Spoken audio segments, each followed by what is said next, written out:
Welcome to Overwatch. Ooh, sultry today. Yeah, we're going to talk about the Stage 3 finals. And I'm doing this old school. I'm doing this old school for a couple of reasons. First of all, I'm going to be producing some more concise content for the Unit Lost channel on this series, so I want to sort of review it anyway. And second, I don't want to wait until Tuesday to be able to do this, which means that I then have to wait till Thursday to actually do the review. I can just do it immediately right now. So, we're going to get straight into it. First things first, you might notice Shanghai Dragons do not play a straightforward standard team comp. They play something very, very different. Most notably, Ding is kind of just going to be the man who takes over this entire series. He was quite naturally the focal point for a lot of people's discussions around this, and if you paid attention to how Shanghai play, they put pretty much all of their resources in him in most occasions. Like a lot of what DM and Youngjin end up doing is actually to facilitate Ding being able to do stuff he wants, which is really cool. San Francisco Shock, meanwhile, playing something a little bit atypical, but somewhat, more typical for this map. This map sort of throws things askew a little bit because you can play the Hog Reaser, you can play around the pit in the middle. Someone gets pulled into that, they're going to probably die. Hanzo, good choice, good shield break. The Pharah is sort of there to help deal with the Ding. It's there to boop and control space. If you take first point, it's very difficult to push into the Pharah, but it's kind of hard to take the point. So this is a little bit of a gamble from both teams because, well, if you lose the fight, then you've got this Pharah that's kind of very difficult to swing back in with. Great start for San Francisco Shock with the pulled pork. Very, very easy. And you can see the Hanzo just farming a ton of ult charge. Got to be careful. Nice respect. And you can see, the pressure. But you see straight away Shanghai know not to contest this anymore, losing the, I think they lost the Orisa. There's no way you can contest this reliably. They can just get a halt hook on just about anybody. They are in control of this space, so back away, build up some ult charge. Ding doing a great job still, 62%. He's doing what he needs to do, right? They need that barrage, and they need it now if they're going to stick with this Pharah. The barrage is the key to Pharah. She can do quite a lot against, 2-2-2 comps, just in terms of outright simplistic damage, but that barrage is very important. Something kind of cute here. It is just Coma, line of sighting. You can make it out occasionally when you see just past this massive weapon model that takes up literally a quarter of the screen, Pharah. Good God. Yeah. The Mercy just using line of sight and stuff. Very, the movement that Coma pulls off is really cool. I know there's a lot of Mercy players excited about watching Coma.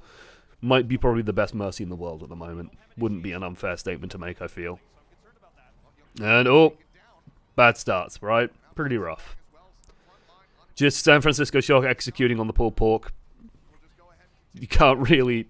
Ooh! I fear he was the architect of his own demise. You can't res that. Now, you got a problem here. If you're San Francisco Shock. You got a real issue. Because you can't res the corpse here when it's this covered. It's very difficult to do. This one's fine. They can res that, no problem. But Ding is actually controlling this space. So people talked about space quite a lot lately. The idea of taking space and occupying space. I know, Action Esports put out a video about space, and then Jane, did a rebuttal about it and stuff like that. This is a good example of controlled space, I feel. Because once you lose Architect, you lose, a lot of the contesting power on Ding. Striker's been sort of occupying this side. Oh, I'm on the highlighter mode. I don't want that. I want this one. I want the real pen. Striker's been playing on this side. He's been mostly there to push back the tanks and control the tanks a little bit, but it's mostly been Architect acting as the pushback here to keep Ding from just basically flanking around and shooting these guys in the back all day. Now Striker has to turn and deal with that, and Hanzo's not the greatest to deal with it. So effectively, Shanghai now have a huge amount of threat in all of this space, right? As long as he's playing around these sight lines, as long as he's careful, as long as his Mercy's with him, he has to be a little bit more careful now that the res is on cooldown, but they have a really strong presence on this side of the map, and because you don't have a Diva, well, you don't have any way to stop the barrage just getting in and killing someone. Whoops.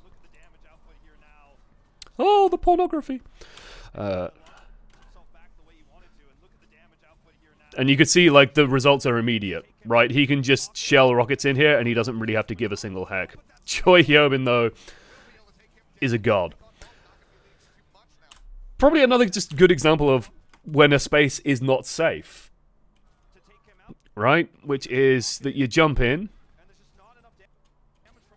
And yeah, it's... He kind of didn't respect Joy Herman's ability to do this. Which kind of makes sense. Like, you don't expect the Roadhog to land that hook. That hook looks just unreal. But my god.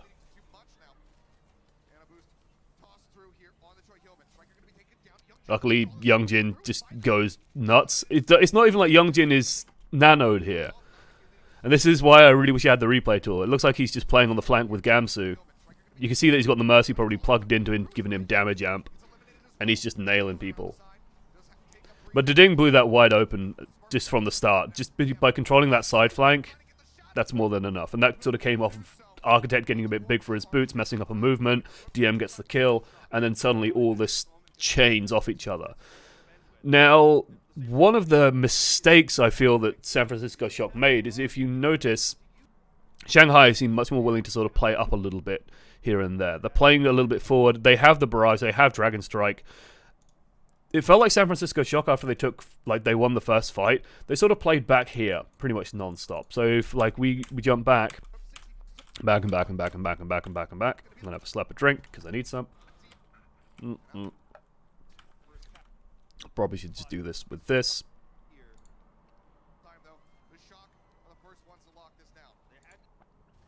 Alright, they win this fight, and then they kind of just play the pit. They just stay back. Striker goes forward a little bit, but there's no, like, push. There's no shoving out of Shanghai. They are content to just sit back here. Shanghai, meanwhile, it's fine when they won the fight. This is a bit too far forward. This is the danger of having, like, these big VODs. This is Architect dying. They take the space, right? They go forward, they occupy the space. And they contest this ground a little bit more aggressively. Yes, there's a sleep dart that's also forcing them to do it, but they're not conceding as much ground. They are actively saying, yeah, we want you to play these two chokes, we don't want you to play this open space. That way, there's no way for Architect to sort of get a good flank on them, or an easy flank on them at the very least. He has to go, like, all the way around to get around on the side, and that's very easy to spot out. Or he has to come through, like, these doorways, which they don't want to do into Whole Hog, into Dragon, into Barrage, into all 6 of the ults that Shanghai Dragons are currently running with. And so they push, and hey, you've been split off. You've got to do things to this, you've got to react to this. They've used Bongo, but they can clear the Bongo. So Dragon Strike slows the push, gets them some percentage. Youngjin's having a nap. Gamsu's having difficulties there. There we go, he's figured it out. Youngjin in a lot of trouble. And again, we have sort of the space. And again, the resources funneled into Deding. Like, they know that they can win this if Deding is alive and doing good stuff. This is a bit awkward. Gamsu just faceplants into a wall there. And oh dear. Oh dearie me. And so, yeah, they've lost their front line, but the back line, like, this is what really matters here. Because you don't have, like, your tools to stop this are Hook and Sleep Dart. And even then, they're slow tools.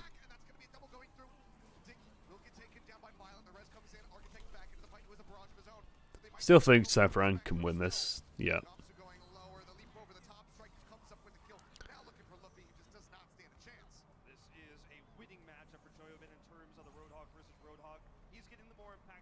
Joy Hyobin's been carrying slightly, which is good, which is always nice.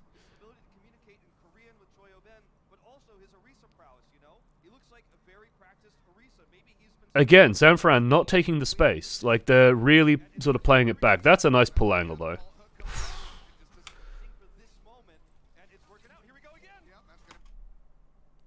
I think he set that hit up very specifically. Oh my god, that's really cool. He doesn't just, like, fire, or he doesn't aim the headshot. He literally jumps to, like, line the headshot up. Because he gets the hook, lands, pulls, jumps, and then gets, like, a big meaty thwack in the face. He did take a lot of damage on the way in, but I hope that's intentional.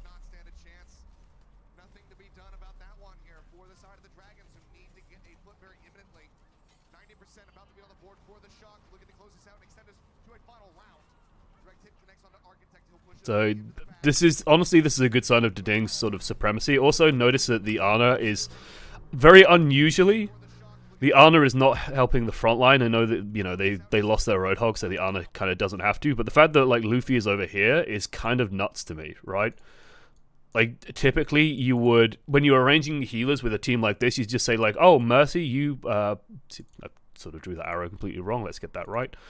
Mercy, you go support the Farah. And Luffy, you keep everyone else alive." But no, Luffy's over here. Luffy could, in theory, heal the Hanzo. Can't actually heal the Orisa from this position. But he's over here supporting Deding. Because literally, Shanghai have gone, yeah, Deding, you are our carry. You are the star player. You are the striker. We want you to carry us through this. And as a result, it's given him sort of access to this area around here. They have to continue this fight because it's overtime, so they have to keep fighting into this, but it's looking rough. And now especially Architect manages to spring back. Well, rough start for Shanghai. And like when I saw this round, you look at it and it's like, oh my god, okay, this is a problem. Because my thought going into this series was pretty simple. It was this. If Shanghai Dragons can play their style and beat the Vancouver Titans, playing like a Goats or a Som Goats, it's no issue. Let's take a look. One. Oh. Perfect. Deding split from coma. That's bad news. Yeah, like if Shanghai can beat Vancouver Titans, then they can beat Shock. Like that was sort of my approach to breaking this down mentally. And now we got a couple of changes. We have Widowmaker! Widowmaker! Welcome back! Oh, she's so exciting. And again, look how aggressive that is. Like, look at where Architect has got to compared to where Deding has got to. Deding and Coma have just gone, yeah, we don't give a shit. We're just taking your side of the map. It's like not even respecting Striker remotely. They've just gone straight through. Straight across.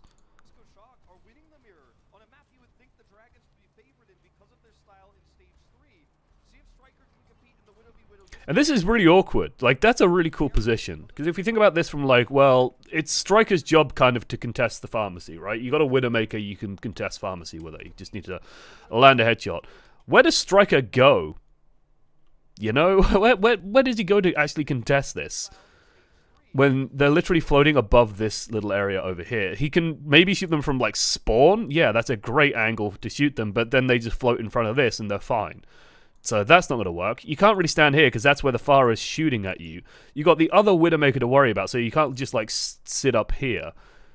If you sit on top of the dildo in the middle, well, they can just all shoot you. Like the pharmacy will actually shoot you, and that's not where you really want to be.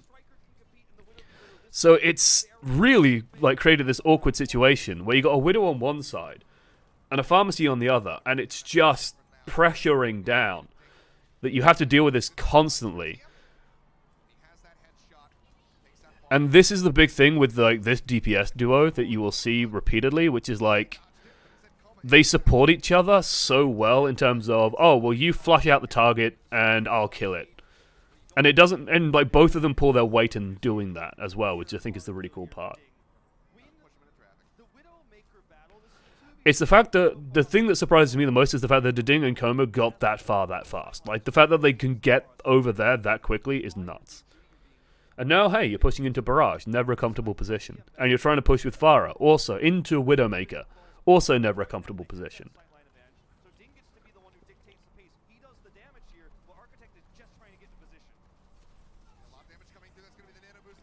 Perfect use of Barrage in a pro level. So, the thing with Barrage is you're very rarely going to get more than 1 or 2 kills. And he does this perfectly, right? The motion is like quick, it's swift, he gets in and then just dumps it on 2 targets. And then the rest of the barrage, like, honestly, this doesn't matter. Like, this is where Farahs are like, please let us cancel it somehow. Because if he can cancel it there, then he would, right? He's got what he needs. He's got what he needed to do.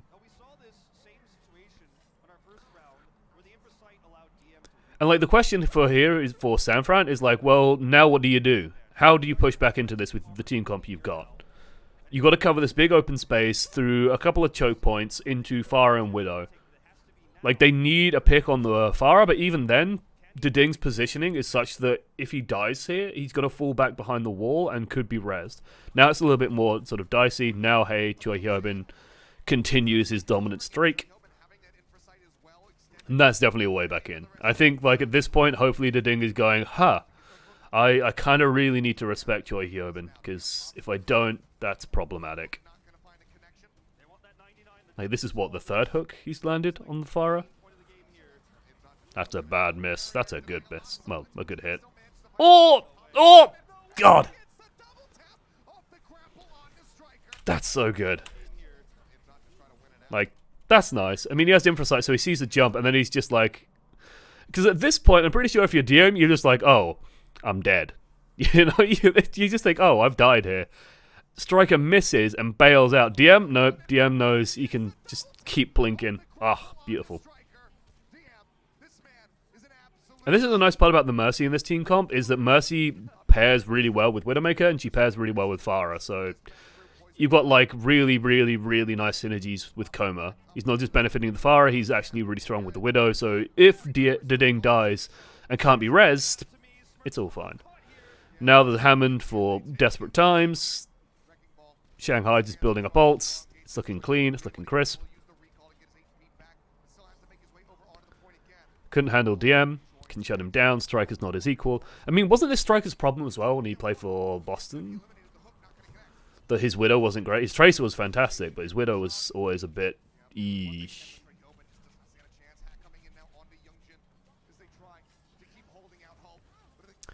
And then, welcome to City Center. At least it's not goats. At least we can watch DPS shoot at things.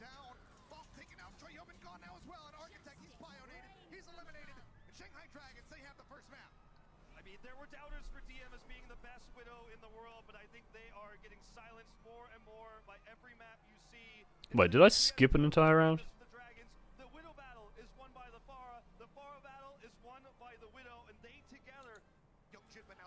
Yeah, somehow I managed to skip an entire... I skipped the entire first bit. Jesus. I'm tired, leave me alone. Leave me alone. Okay, let's take a look at this. It's no surprise to see Shanghai running what they're running. I think what is surprising is to see Sanfran, like, not running goats. That to me was the real shock here. Strike on the Tracer.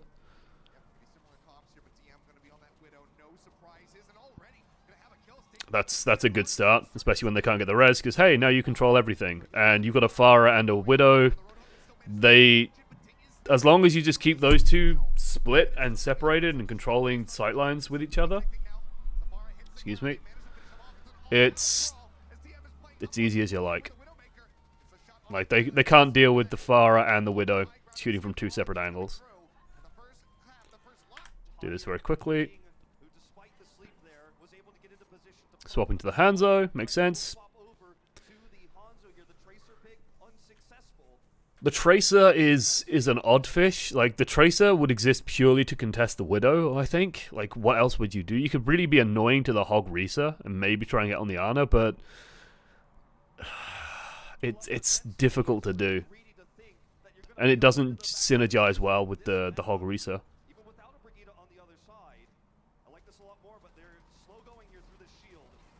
Well, there we go. If I remember right, this round was very quick. I think it's literally DM and Deding just completely in control.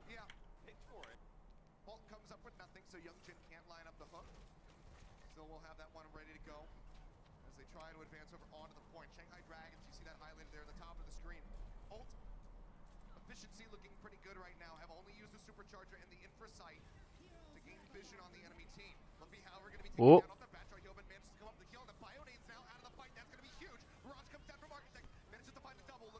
Oh.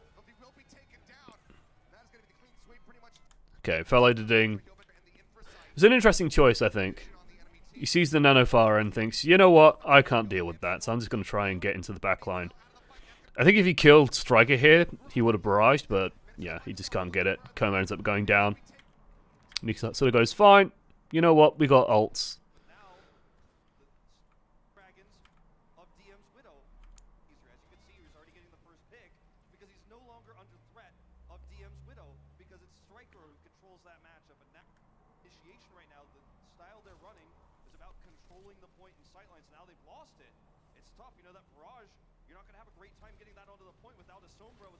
I feel like Winston D. Yeah, but the issue with Winston Diva is you just lose to the Hog Reaser. Like if they were playing Winston Diva, they just play goats at that point, and you just run them down. Which honestly, like this is where I was like, why aren't Shanghai just doing that?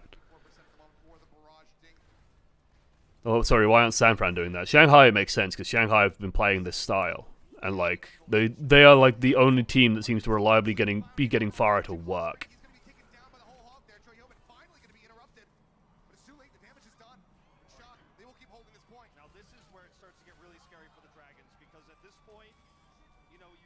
So you got one fight in it, but you got Moth's Valk out. You got their Infrasight. You have Infrasight. That's nice.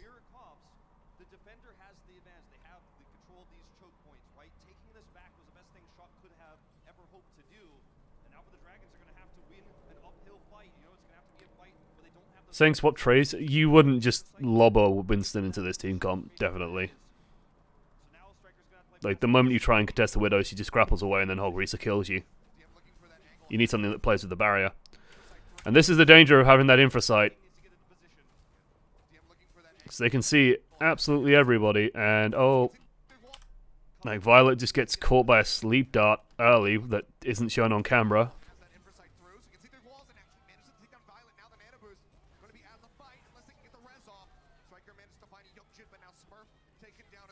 Look for the barrage. Counter barrage.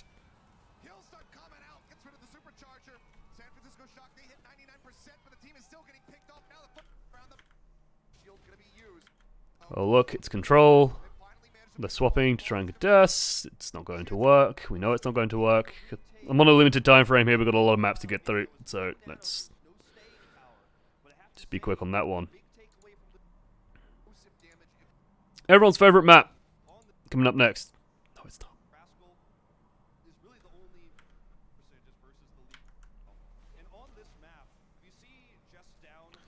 San Francisco Shock bringing out the trademark Rascal Baptiste.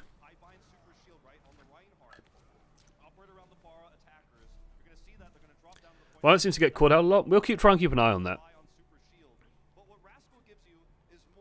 Shanghai playing, oh no, they're playing goats, oh no, oh no, well, they're playing something weird, oh wait, oh, oh, oh, oh, it's a spark of life. I actually really like the Baptiste instead of the Brig in a goats comp on this map. I think he does a much better job with the verticality. Like, if you ever have to drop down with the Brig, then you're just, like, stuck. But Baptiste can bounce around. He can also contest the Pharah, which is always nice. I definitely think this is a great choice against Shanghai in particular. Shanghai playing completely different. Like, there was a lot of theories going around ages and ages and ages ago about sort of Doom Pharah or Doom Sombra being the answer to goats. The Widowmaker is always a weird one, but again, I think GM's presence on this map at this point is literally to just cause problems and try and push people into the ding. When he gets opportunities, he will just kill the hell out of everyone. But look at how completely uncomfortable San Fran look. Like they are so like, oh god, what do I do? I'm just amazed Rascal's alive. Has to blow Immortality Field. Immortality Field against Doomfist always kind of feels rough because he can just knock you out of it so easily. Like that. It's like, oh, I had my field. My field is keeping me alive and safe. Oh wait, I've been either knocked. No, he's just knocked over the lip and died. Lol.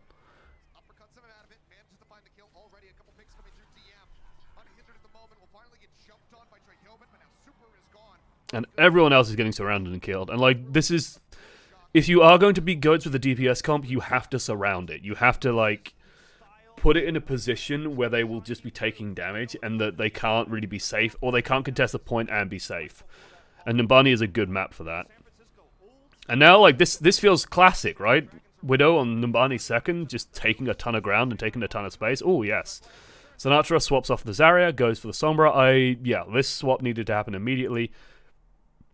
Zarya will be useful in maybe dealing with Youngjin and like stopping Youngjin free farming, but honestly, Sombra kind of does the same function. You just try and set up hacks on him, and you can maybe get a kill on him. Sort of makes his life harder, makes Gamsu's life much harder. The Zarya otherwise does pretty much dick all to the rest of this team. Like, you don't. What do you grab?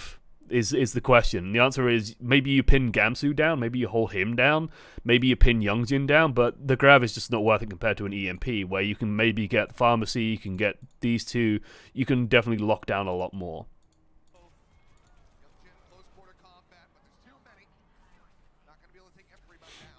I don't super switch to Winston.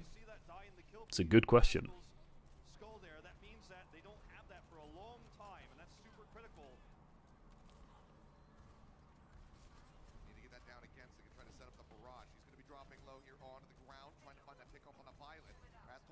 Well,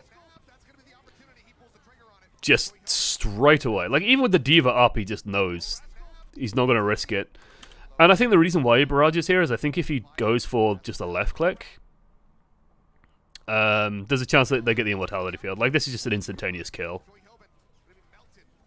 Getting one is plenty. Youngjin scoops up all the rest with the Meteor Strike. And yeah, actually, it is a really good question. I don't know why Super's on the Rhine.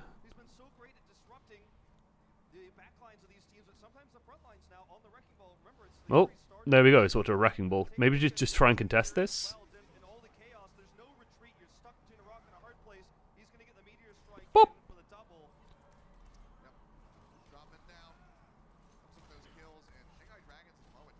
I mean, with Wrecking Ball, he can kind of pick his target and just try and contest it.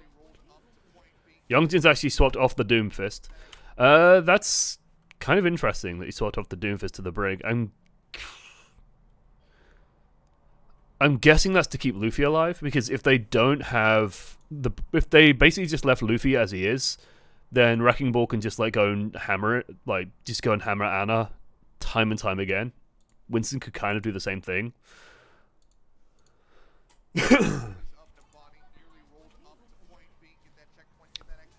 Shocking misses. I'm very curious to see if Baptiste influences any kind of Widowmaker meta that happens. Did I hear a nano? I did hear a nano. Didn't they nano Hammond? So yeah, like Youngjin's just going to protect Luffy. That's all he can do. How low was he? Okay, he was very low. It looks so funny to see a Hammond die to a Widow. DM's not having a great time at the moment. Batiste ult, but they can just push them out of it, like, so easily. They are just completely in control of the space. Like, now's when you want Reinhardt, yeah, okay. Third point, Numbani, you want Ryan. Sinatra has ult. This is, like, probably the one good spot to get an EMP. It wouldn't surprise me to see Shanghai, like, dump their ults. And actually, oh, I really like this. This is, like, a really small thing. But could be completely like super intentional, could be otherwise. Just having the Widow at this point, having the infra site, the one area where you're going to be able to clump Shanghai Dragons up a lot is in like this space, right? This sort of little narrow area of the ground here. So this is where you really want your big EMP. But if you've got infra site up, doing that EMP is just so much harder. You've got to do like the lob translocator to do it, and that gives people time to react and they'll see it coming. Instantly, Shanghai occupy tons and tons of ground. Like, you got DM poking at one side, you got Deding knocking on your front door. Sinatra has to go for this weird EMP, gets two people because I think... No, Infrasite's over. It's only just ended. Where did he do that from? He just kind of went for it. And I think, if I remember correctly, in a rare moment, I'm going to do this. Because I remember the chat got really toxic at this point. It's like 150k Sombra. It's like two-man EMP. Two-man EMP that just pops up. EMP lol. Two NA EMP, NA ult, EMP lol lol lol. Like, chat just got so toxic. straight away on that. I was just like, oh my lord. Yeah, that's not the EMP you want. Definitely not the result you want. They can't even kill anyone with it. But this, it's not like it's, and like this is, you know, the tiny brain response to this is, oh, Sinatra fucked up. But I think this is just more Shanghai doing such a good job on making this entire area, and that's why I wanted to go back here. Like, this entire area is so uncomfortable right now. It's so uncomfortable right now. Because you've got Ding who's controlling all this and just shooting through this. You've got DM threatening on this side and controlling this angle. And you also have Gamsu who's just like rolling around over here at the speed of sound. He's got places to go. He's got to follow his rainbow. And he's having a great time over here. So where does Sinatra try and like set up? You've got people shooting all over the place. You can't run down this way and set up. You can't run through the middle and set up. You can maybe try and go this way. And try and set something up. And it's a little bit rushed, but they've got to do something before Shanghai get a pick or take the initiative or fire a barrage is super or any number of things they can do to sort of just win. So I get that Sinatra is kind of desperate. And yeah, he sort of face plants, I think, into Gamsu a little bit here. Nope, he just jumps in. He's actually in a really good place to get this better, but again, it's just so difficult to get a lot of targets on this as well. He's here on the tree. And you see what I mean by he has to like do the translocator throw. Luffy's in a really nice position. Just backs away. It's completely safe. Does get Ding, but doesn't get Coma. And Ding can just fall back. No one can push into this because Shanghai control everything. Like Choi Hyobin tried to push into it and just got deleted straight away.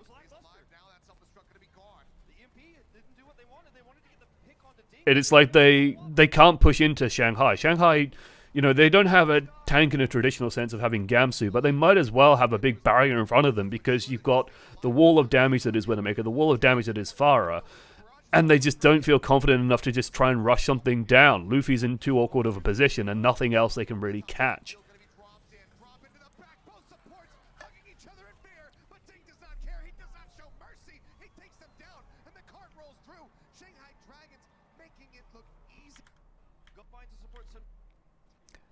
And it feels like they were so... it feels like they never got onto that front foot that Goats kind of wants to be on, right? Goats wants to sort of hide, and then boom, launch on someone. But because of where Luffy was, because of the sort of overlapping fields of fire, because of the goddamn flank and just pressure from all sides, it just felt like there was nowhere to go.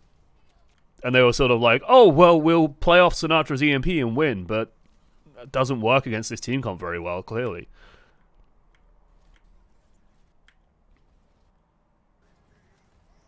Can Ding please do Okio with the Dodong? Alas, I don't think Dodong would be allowed in the Overwatch League.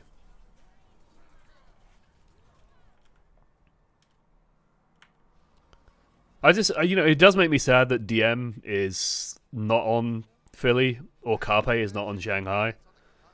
Because having a DPS duo called Carpe DM would just be too perfect.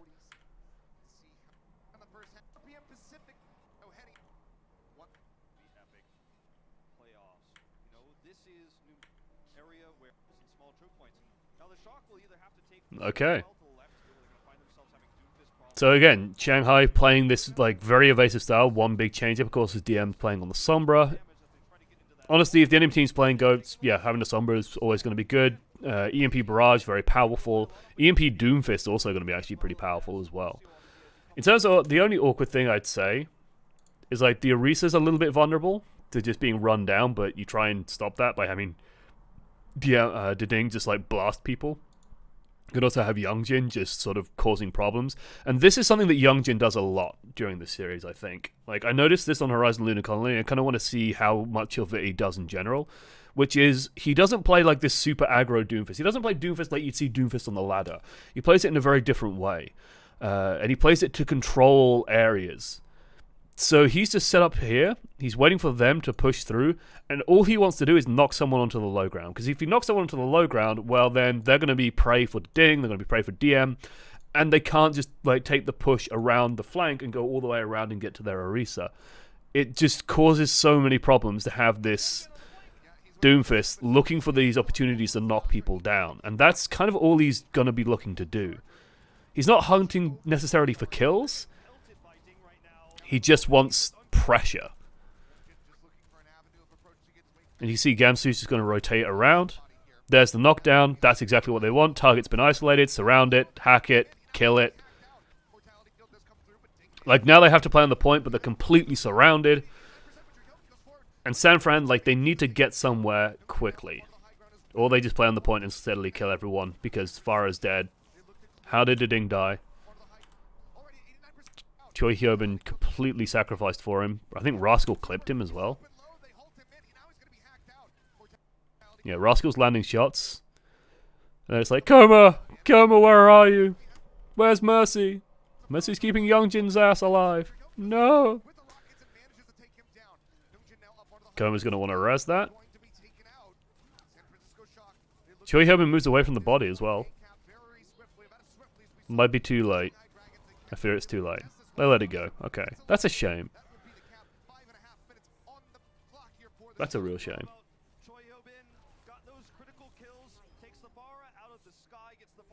Choi Hyobin's been doing really, really goddamn well, though. I will say that was a lot of Rascal. Why aren't you pocketing me, Mercy? Honestly, it's a fair question. Like, the Doomfist should not need bailing out at that moment.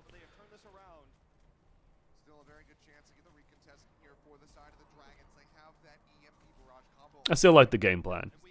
And hey, you can also see that they're doing exactly the same, like, exactly kind of what I like talking about, which is, hey, surround the goats. Yeah, you guys are in there. Nice. Good job. Okay, we're going to put damage in here. If you try and run out here, we're going to EMP you. You can't go anywhere. They're going to get a little bit of ground, but hey. Okay, everyone's grouped up. Violet dead?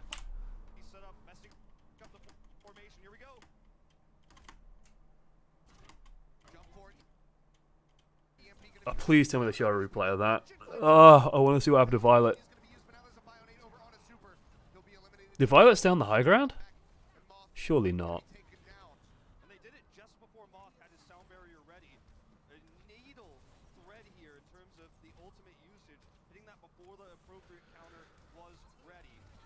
Oh! They're not going to show a replay of that, are they? Oh, that's so tilting! Okay, guys, we're now playing Hunt the Orange Pixels.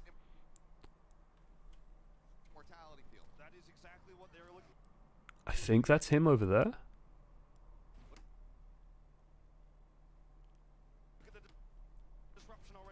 Like, there's Youngjin. Violet's taking damage.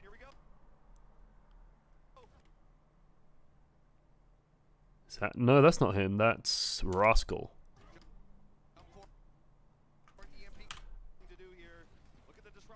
There's no way Violet stayed up here. There's no way. But it looks like he just dropped down into the room.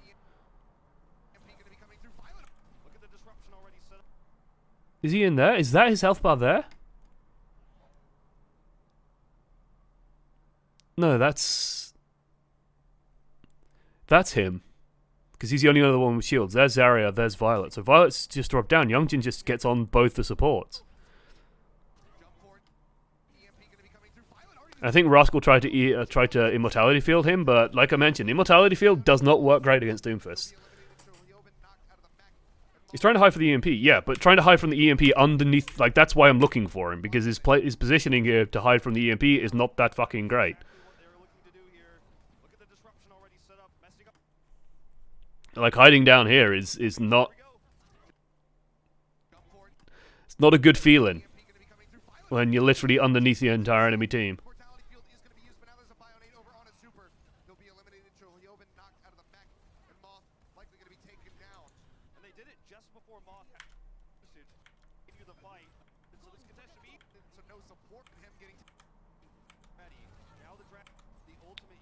Alas, Youngjin goes a bit ham here.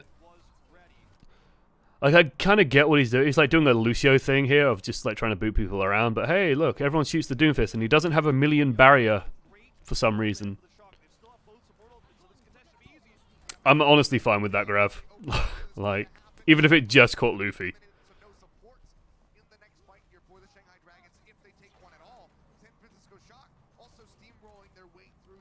Can we talk about the enemy Zarya problem when you have a Pharah on your team? What, the Zarya has 100 charge?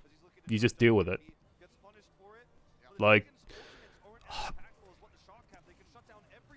if you watch how like, the anticipation or the feeling that, oh, Zarya, oh my god, guys, the Zarya is always on 100. The Zarya should be on 100 charge.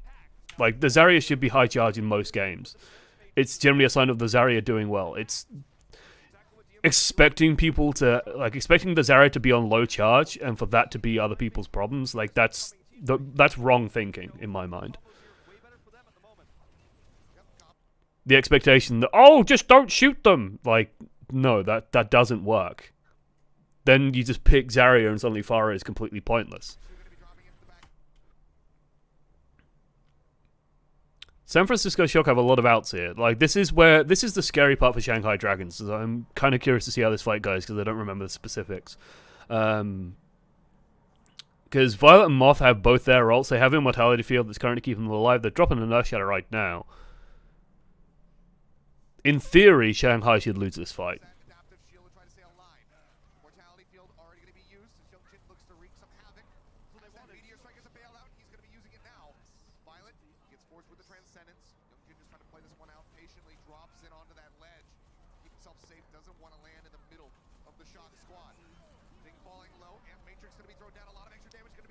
Ooh.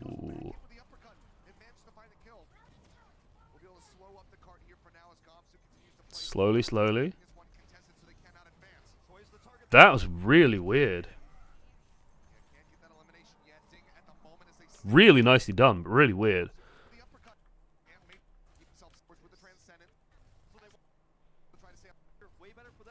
It's just trying to say burst her down. Yeah, you just kill her.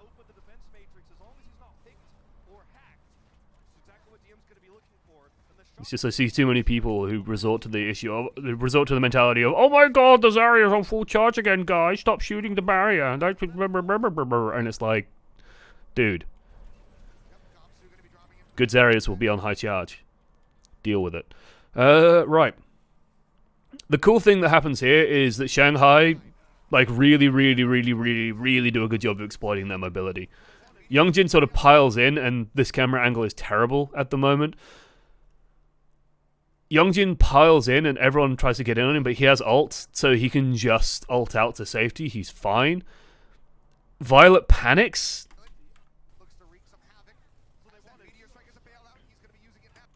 I think he takes the rocket and he thinks, oh god, I'm gonna die, and then just hits ult.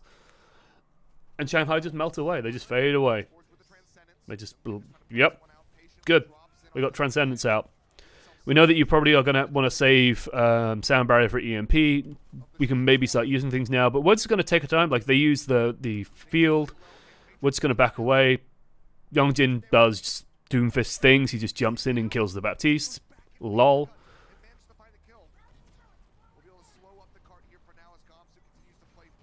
And they just... It's not even like they slow the fight down. They just stop fighting. They just run away. But they barely lose any ground in doing so at the same time. And then slowly but surely they just start picking Goats away, which is weird because if you think about how Goats wins fights, it's usually by slowing down fights, dragging it out, and enduring. But because the Doomfist is causing so many issues, it's just like they can't endure it. And because Violet just panics, they lose the safety net.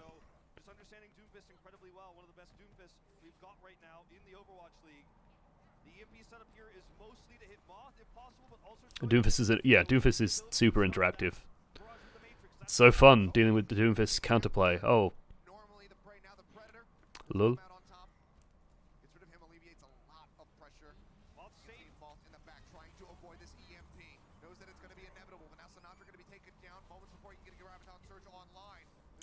I love that it just doesn't matter. I love that so much. What was Youngjin doing? Oh. Young Jin's doing like these cute flanks. Like I think he can get away with this if he had ult. I think Violet just either came down behind him and nailed him with a right click, or turned around and killed him with a right click. That's unfortunate. Yeah, he just gets spotted. Like, this is a little bit too cute for my mind.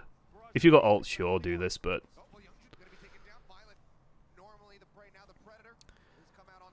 Well, what's interesting is how Shanghai still win this fight.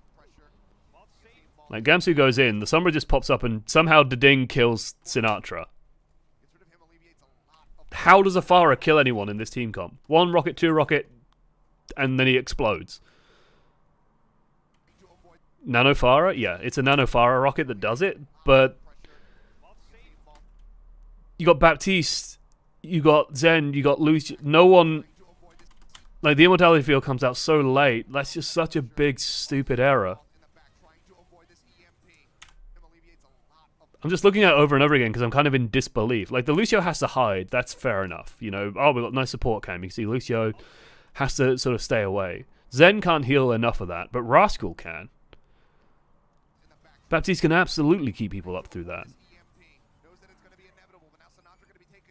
And now they're stuck, because now, well, you got to reveal the Lucio because you're losing the fight, but Shanghai just go, oh, we're winning, and we got them cornered. This is exactly where we want you.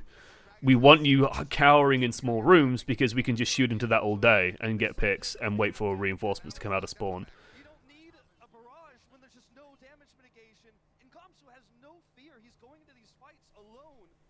It's almost like Rascal needs to play a different hero. It's almost like they need a stun and an instantaneous heal to help mitigate some of these problems.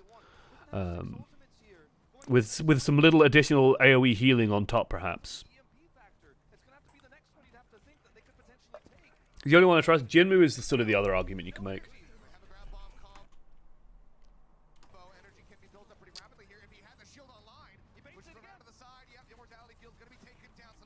Oh, almost kills him.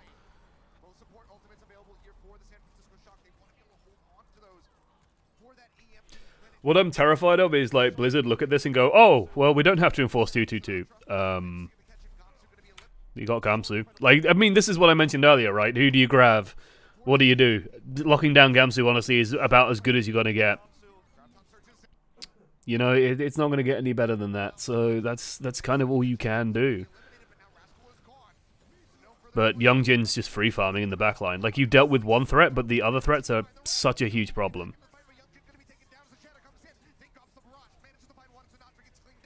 That's a bit throwy, though.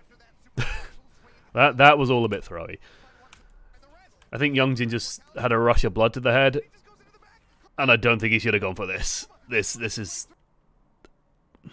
Super did a good thing there with just earth-shattering him. Because again, who do you earth-shatter? If you can hit him, hit him. And then Deding sort of uses it as cover to try and barrage, but he's too low to the ground, so Super just smashes him out of the sky. Beautiful. And now it's a bit scary. Gamsu playing in stall mode, should be playing in stall mode. EMP for the finish.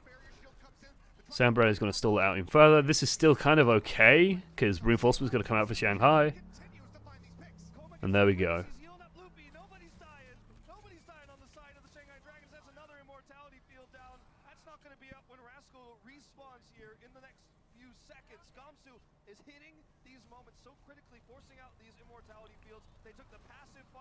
Yeah, I know. Imagine if Overwatch released a healer that also had the most powerful crowd control in the game.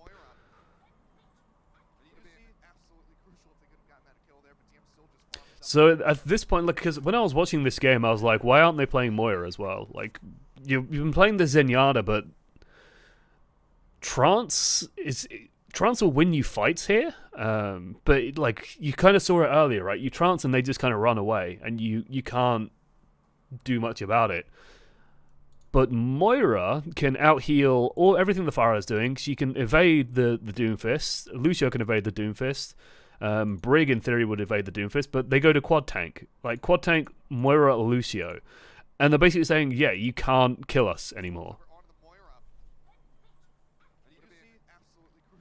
Why are they running 4 tanks? How do you kill 4 tanks with what Shanghai are running? How do you do it? I don't think they can. Like, they have to use kind of everything to do it, and they have big advantages right now. Rascal gets bounced around in a minefield, which is a great start. I think San Fran just die as fast as they can here.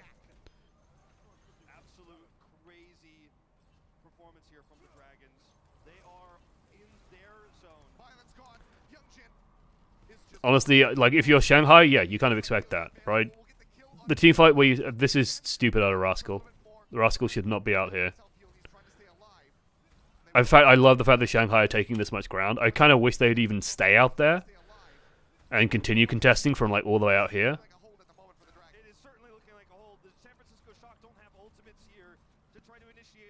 Because, like, EMP Barrage has to be perfect here.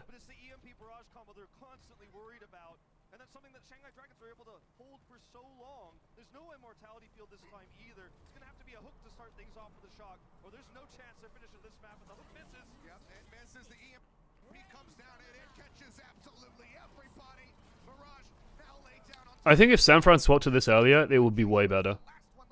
Like, way, way better. I think the Baptiste sort of ran out of steam a long time ago, and I think the Zenyatta ran out of steam a long time ago against this team comp.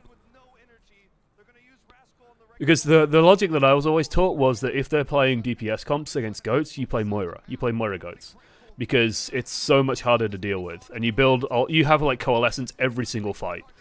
And you can just coalescence your team and heal them, coalescence people to death to kill them. It's a really versatile, powerful ult. But it almost feels like stubbornness. And this is where I started wondering if, like, if there was a mentality of stubbornness coming into it. Because there is a habit of pros of, like, yeah, I don't need to, like, oh, I'm good enough on this hero, I don't need to do this. And I couldn't help but wonder if it wasn't like a, you know, oh, playing Moira here is admitting defeat. Even she was EMP'd, I believe, yes.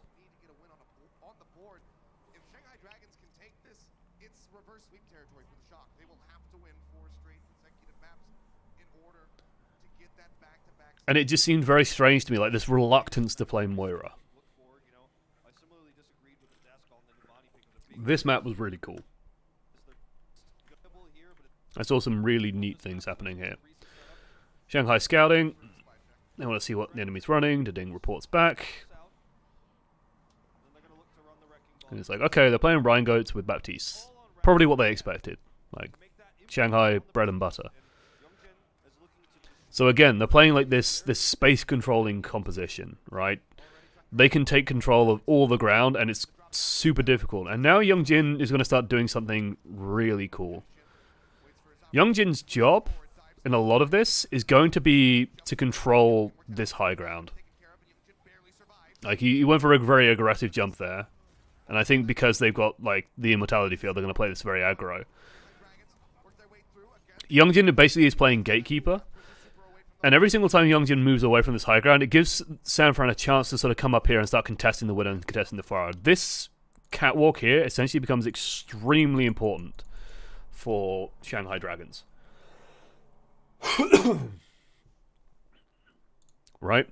The moment that they can, San Fran want to storm up here and be able to contest the Farah and contest the Widow. If they can't, then the Widow can just sit up here and control the point.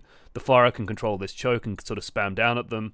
It gets very difficult to sort of retake or do anything. You can't contest the Hammond on the point. And you can kind of see the moment they do take that ground, oh shit, everything gets a bit awkward.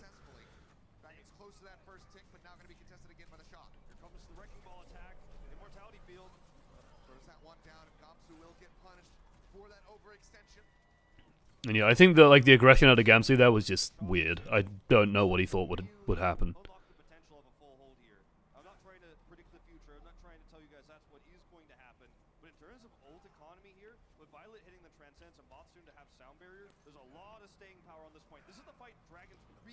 And I think this is where Shanghai start playing this more conservatively. Because this is the cool thing.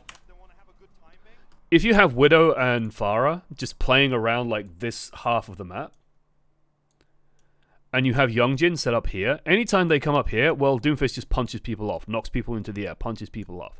You know, he can just control this ground. He can take control of this staircase in such a strong way. And then you can just play Gamsu on the point. You can play Luffy behind the point. You can play Koma sort of floating around up here. There's so many cool little positions you can take, and they can't really contest you very well.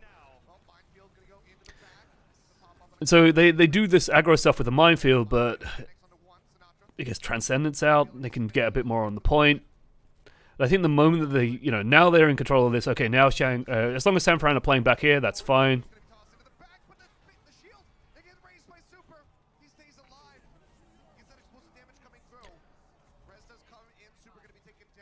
Yeah, it feels like the moment they start losing that control, that space control, they start actually engaging into the goats, and I think this is the problem with like what they're trying to do here, is that they're playing like this very heavy engage into it, when I think Gamsu just getting the minefield out is fine. I don't like seeing Youngjin just like face plant into the team quite so much. He has ult, he can kind of do a little bit of it, and I don't mind seeing him like try and punch one or two people, or trying to punch the supports around. And then like stuff like this just feels so unnecessary to me. One of the few whiffs the Ding makes. And, like, I don't get why he went down there and thought that he could get away with that.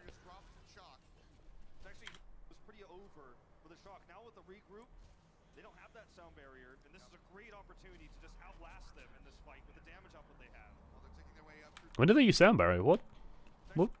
Moth? Oh, Super died, that's why. Okay. Sure. They use all the support ults, but honestly, Shanghai don't have shit anyway, so... And I think with the 1/3 left, you do what you were doing before, and you just take control of all the high ground, take control of the space.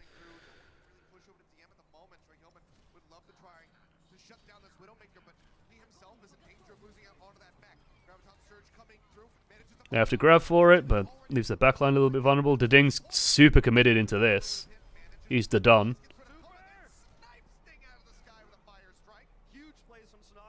I remember someone mentioning on Twitter, it's like, you know, that moment when Super just gets fed up with the enemy team. Because that's an unusual kill feed. That ain't something you see every day.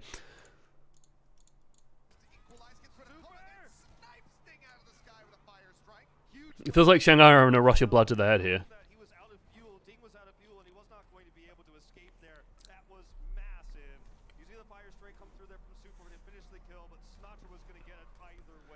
And the danger here to me is like Sanfran's ults, most of them are better than Shanghai's. You know, Grav's real goddamn nice. Shadow's okay, nice. Very good use of it. Diva Bomb's really good, especially against a team comp like this one. Especially against Pharmacy, Diva Bomb is actually surprisingly versatile and useful. That was a cool pile drive.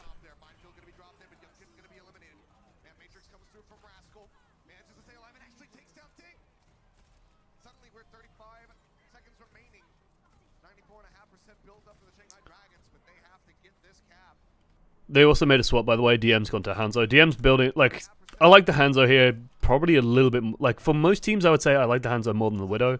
For DM, it's kind of up to him. I think the Dragon Strike is just way better than Infrasight, especially if the enemy team, like, what you want to do in my mind is you bottle the enemy team up here, put Gamsu on the point, plink, plink, plink, plink, plink, plink, plink, control this space of the high ground using Youngjin, and then you just put a Dragon Strike, like, this way or this way across the point. Like across this, and you just try and push them out with that. You don't even really want to fight San Francisco Shock. You just want to bottle them up until they enter a situation like this one where there's 1/3 left and they have to contest the point and they have to like do something. They have to be active into you.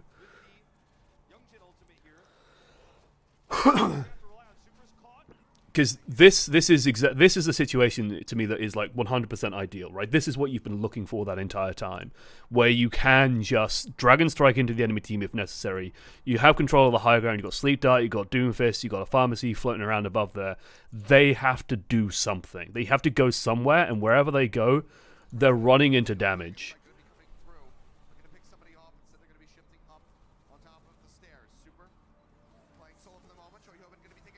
And the moment they pick a direction, you can abuse it, right? The moment that the tanks go and contest the point, Youngjin goes, oh, well, I don't need to be here anymore. Oh, hello, Mr. Support.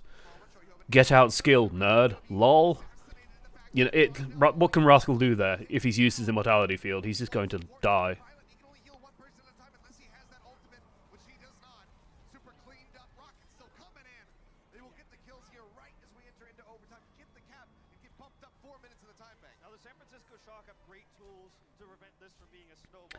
For the only true counter to Pharmacy, well, just to Farah was Reaper. True. If anything, if we learned anything, it's when a GM smurfs and plays Reaper and hard counters your Farah somehow.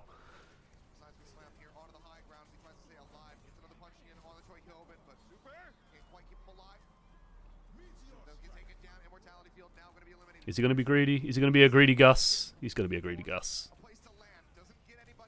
That's ridiculous. The fact that he's alive is absurd to me. It's like I'm on 76 hit points. Where do I land? On the point. By their 3 tanks. I'm on 16 hit points and I get out fine. I'm Doomfist. Lol. I'm not bitter. I'm not bitter at all. Ridiculous character. Right. Can I link Clipboard DNs? You may in 1 second. Permit one nipple man. Condolences to your other nipple. There you go.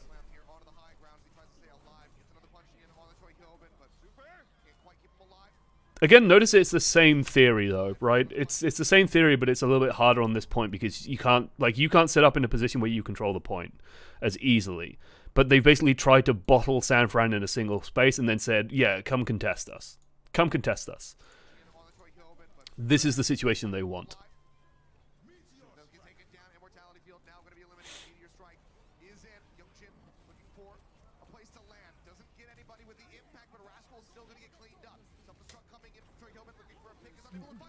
Sinatra.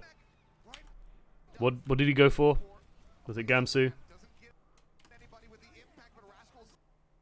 Looks like he wanted Gamsu. He did not get Gamsu. He did push. Good zoning grab, right?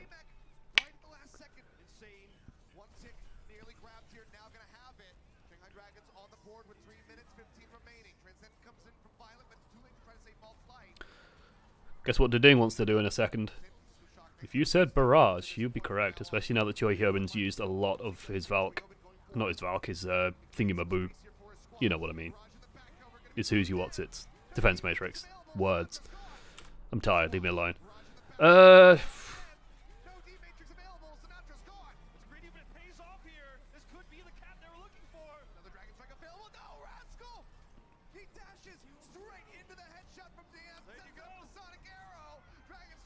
Like, normally in these moments, you would expect Goats to win. But I think it's because Shanghai have reached this point without needing the Barrage. That the Barrage just becomes their golden ticket, their golden win condition, and it's like San Fran needed to do something. They're just kind of playing on the defensive at the moment, pushing out Shanghai, and Shanghai are just doing such a good job of surviving. Except for Youngjin, of course. But they're in general doing such a good job of surviving.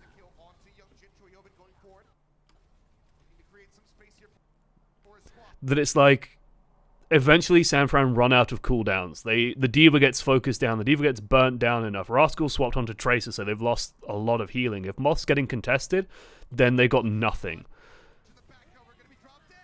And all of it just comes together to result in that Barrage landing, to clearing out the tanks. Once the tanks are cleared out, they can clear out the rest, and then it just all goes from there. So close DM was to dying on the very last push. Voice this at the end of the match for context. Sweet. But it feels like that's Shanghai, like, constantly. Like, that was so close. But normally when a fight goes that long, especially with defense being like, oh, well, it's a defensive Goats. This is what we want, right? We want a protracted long fight, but they just had nothing in the tank. This is also where I'm just like, why not Moira?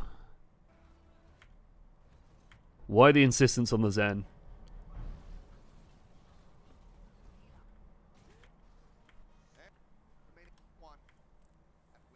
Like, this to me is the team comp where you play Moira. Worst comes to worst, you can Coalescence and just focus Coma.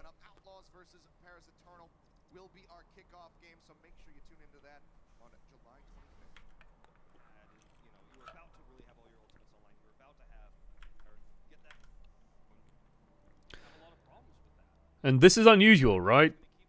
Like, Shanghai are playing this bizarre defense. San Fran changing things up. Also, Youngjin seeming very cool and calm and collected at the moment. I mean, he can peek around corners. This is the thing with the sitting. You can see around corners. So, like, makes sense for Diding. Youngjin doing it from spawn. It's a bit of an odd one. And when I saw this, I was like, Ave Maria. You know, they finally ditched this Zenyatta. Thank goodness. Youngjin went in by spawn, goes swaps to Brig. Actually like this a lot as well, especially as they're playing like Moira plus Sombra. That ain't nice for your Doomfisto. So again, this is like all pressure is on Diding. Great hack on Choi Hyobin, that's going to make life a lot easier. But they're going to have a very hard time killing it because Brig Moira. Notice that Violet almost has his ultimate. That's Moira. DM? How does DM have... I guess it's because he hacked Choi Hyobin. Like, once the armor is gone from the Diva, Sombra can farm it pretty well.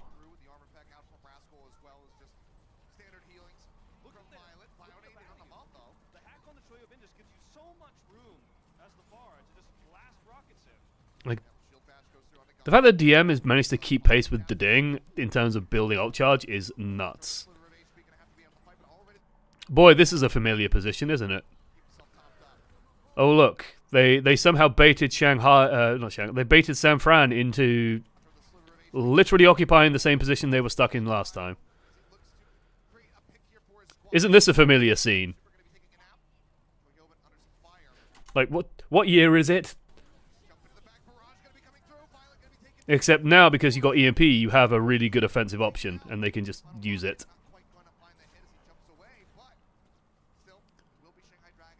And oh no, it's a Diva. That's an unusual choice from San Fran. It's a bold move, Cotton. Let's see how it works out for them.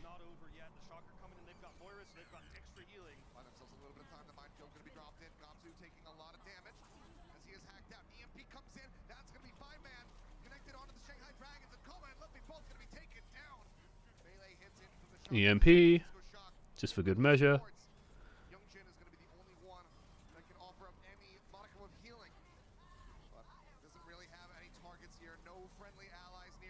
Bold, but it works. It works because of goats.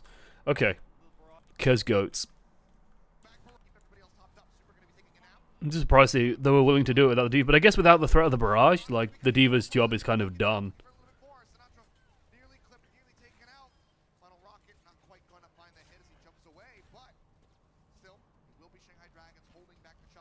Oh, it feels like Roscoe should be dead there. Like, it feels like so many people should be dead by now.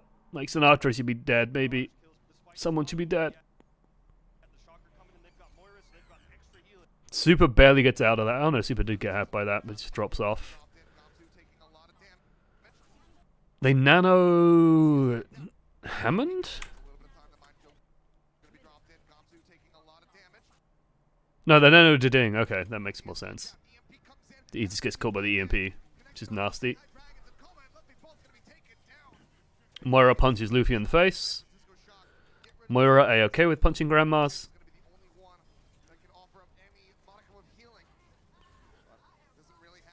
It's almost like the insane amount of healing that Moira puts out can really make a big difference when the only tools the enemy team have to kill you is a Pharah.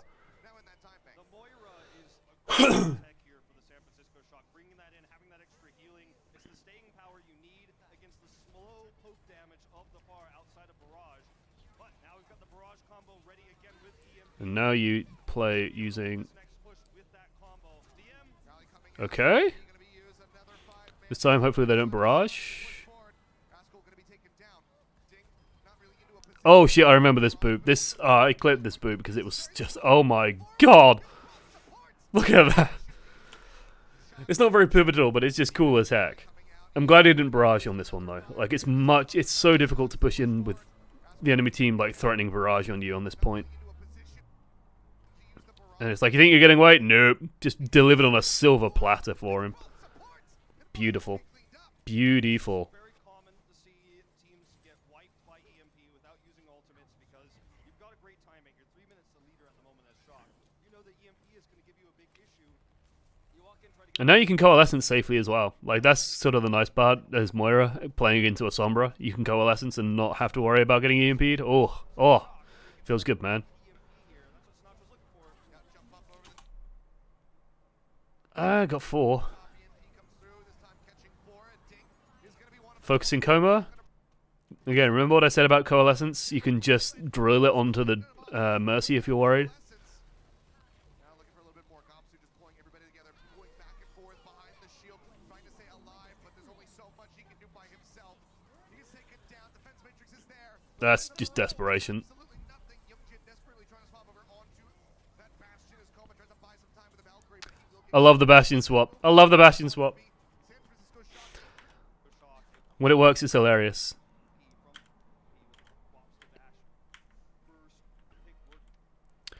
This felt very cathartic to me. I'm not going to lie, because there's a problem I have where, you know, I'm not sat in owl scrims watching and seeing what's happening. So during the first 2 rounds, I was just like, man, Moira probably will be really good here. Should I tweet that Moira will be really good here? Am I stupid for doing that?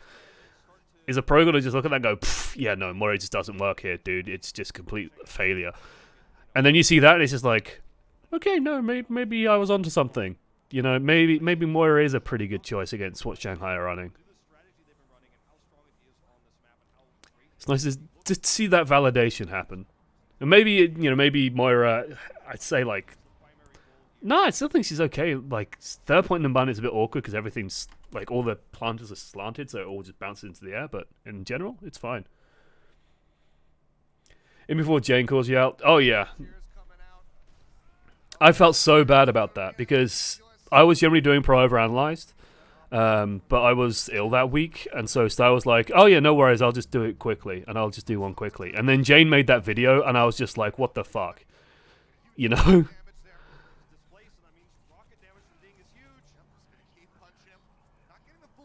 Like, what the hell, man? But I hate that kind of content in my mind. I hate that call-out content because it's just... you invite everybody... The moment you start calling out other people and you go, you know what, you got it wrong. You invite everybody to do it to you, straight away. Instantaneously, you have opened yourself up to other people doing the same to you. By the way, this is what I meant by Youngjin, and this is when I started noticing, like, hang on. If notice that Youngjin isn't, like, slamming his cooldowns and face planting into the enemy team, he's just sat here. And this was the coolest thing to me, was seeing him do this. He's not following up on it, he's just sitting here. Every single time Choi Hyobin goes to contest the high ground, bounced out, bounced out, bounced out. Okay, now we want to initiate. Then he goes in, then he can start doing things, and then he just gets out again, safely. They got rid of the immortality field. They still control the space. DM died, unfortunately. But they still have time to play with. Like, I don't like what Gamsu's doing there. I don't think it's kind of necessary. And even this feels unnecessary from Youngjin. Like, just wait for DM to come back, dude.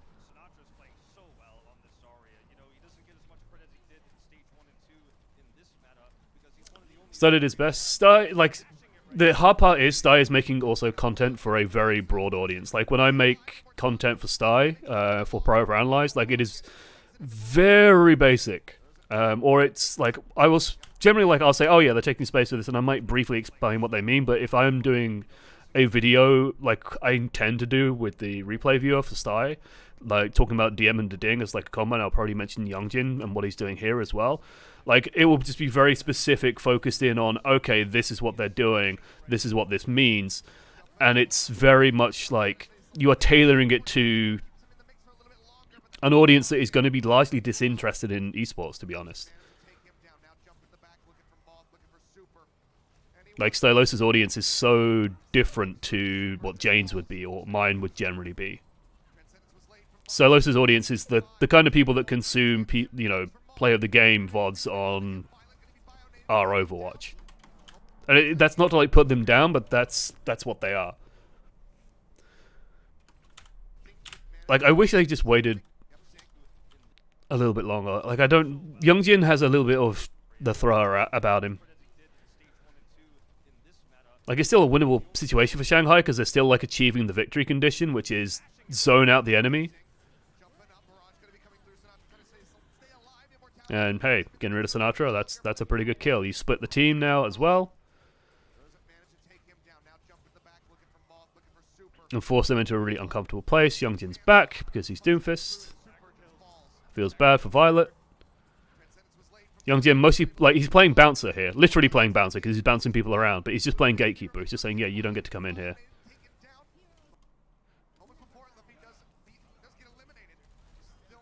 DM barely surviving. Get immortality field. Not the greatest against Doomfist. Go figure. And oh look, Moira's back.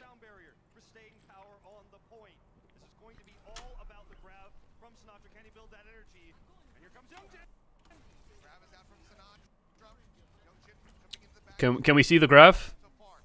Can we see the graph?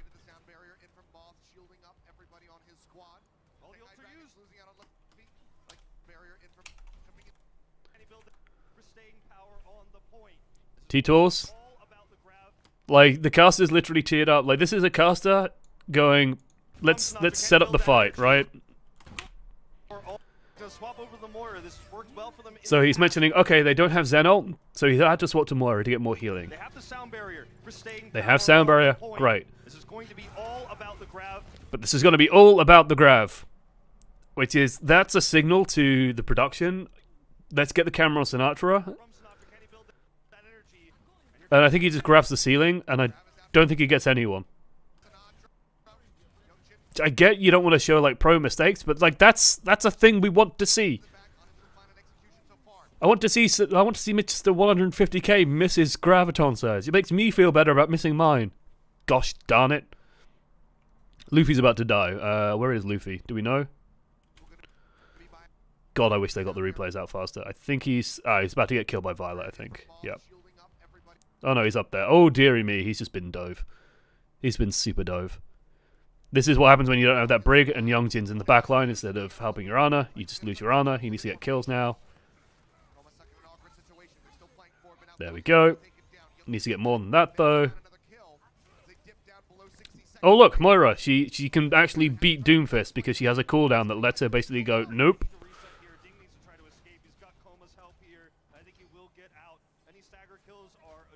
He tried to, yeah. He basically grabbed the beam on the top and just got nothing, which it's a gamble. It's a weird gamble to me because in my mind, if you get someone a bit easier to get, then you're just in a really good situation.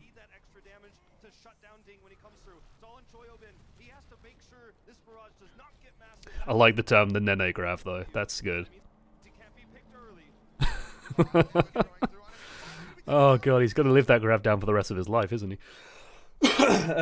Right.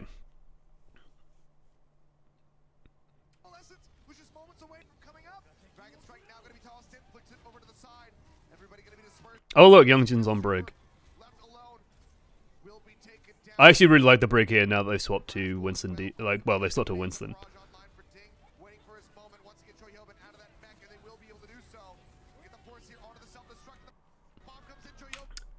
I kind of like this out of the Ding. Like, because all the Ding is thinking about at this moment is Choi Hyobin, right? He's just like, get rid of the Diva and I can barrage and we can put the finishing touch to this. And Choi Hyobin gets pretty much demacked and then ults. And Ding's just like, yep, going for it, boys. Let me kill this area for you. Oh no. But does get Choi Hyobin at least. That's enough, honestly.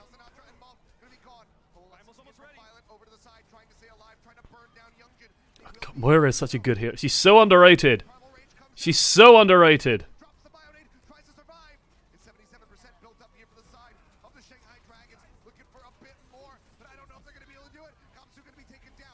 Like, Coalescence is such a perfect ult. Bomb saved the point. I think this flub on Sinatra finished the point as well. Oh no, Youngjin finishes it. There's no chance of a remake. Now Sinatra and Muff gonna be gone. DM runs and runs. Side trying to stay alive, trying to burn down Youngjin. He will be Luffy fails to heal the brig. violent over to the side, trying to Why does Luffy not keep Youngjin alive during this? Because he's trying to keep DM alive. burn down Sinatra and Muff gonna be gone. Violent over to the side, trying to stay alive. Remake. Now Sinatra I actually think Youngjin frigged up here. I think what happened, if I had to speculate Luffy's mindset, right, he's underneath the chat here. Youngjin is fighting Super, but he's doing it inside the bubble. And so as Luffy, you're like, oh, well, if Youngjin's fighting that and he's in the bubble, I can't help you. So Youngjin's kind of made the choice. Youngjin's doing his thing. He's in the bubble, I can't help him. And so Luffy reassesses and moves around and just goes, okay, well, I'll focus on DM. Not knowing that Youngjin then pulls out of the bubble and backs away to try and get to safety and try and get some healing. And by the time Luffy checks again, he's already dead. Because Moira, Winston, they don't give no hex about barriers. comes out, Luffy with a sliver of HP, drops the bionade, tries to survive. It's 77% built up here for the side of the Shanghai Dragons, looking for a bit more, but I don't know if they're going to be able to do it. Kamsu going to be taken down. Res comes out, but it's off the point, and they will be able to hold him off. Nano Beam, yeah. Kaioken times 4. It's beautiful. on the Diva, really. I mean, he's under Almost launched Vegeta out of the planet. It's incredible. the end, which really stopped as he nudges it. This stopped. Oh, I didn't notice he did. I thought he just launched it. I love bomb pushes. Stop as he nudges it. I love bomb pushes. This stops the momentum. This is the moment where you lost your most important duo here, Koma and Ding, and the damage starts to plummet at that moment. They get the respawns coming through, and this is what you've got to do at New York. Joey Human. Like, Joey Human played this series fantastically throughout. Like, so many of his hooks early on were spot on. His Diva play's been impeccable. Saw how quickly they were able to take A last time out. See if they can do it similarly here.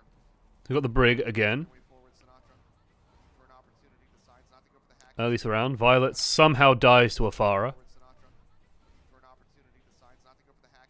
The greed. Look. Oh. Forward, Sinatra. Rascal. Rascal. Rascal. Rascal. Rascal. Rascal. Rascal. Rascal. Rascal. Goes down that translocation, Buddy. Pal. teleport to. Hard part here is you can't push. You need the Moira to do anything. Like, the entire point is, by the time this is sloppy. Only Brigitte had This is so sloppy. block things. That's so bad. Provide them about 20 more seconds of time. Translocator location there for Sinatra is one that cannot be destroyed or hounded down by enemy Sombra. That's so, because you need, the point of this entire comp is charge the Moira as you rotate. By the time you get the point, Moira is good to go. This angle, Yeah, a lot of damage to be Great hack on the Rascal. Like, really good target focus. the defense matrix. Unable to help This is alive, and Choyoba beautiful play. now. when you're up against Just 100% understanding of the victory condition, 100% understanding of how to do it. Pick them apart, surround them, pick off a single target. whereas Winston's bubble, as you can see, And then once you've taken like one or two little bits and pieces, well, like generally 2 bits of the goats out, you can sort of guarantee a win. Unable to help keep him through Rascal. And like the amount of damage they're taking on the way in, look at this angle. Yeah, a lot of damage to be Bit of, it feels like there should be more Matrix happening here, doesn't it? look at this angle. yeah. And I think like Rascal got greedy. Like, notice that everybody else takes this route underneath. Everyone else goes like this. Rascal goes. I'm going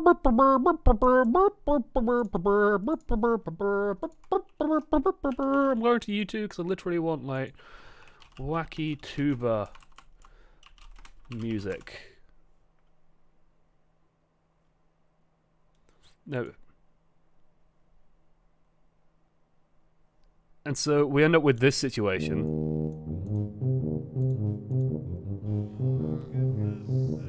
Where he's hacked, pulled, shot, and then just to finish it off, a conch blast for good measure. I mean, yeah.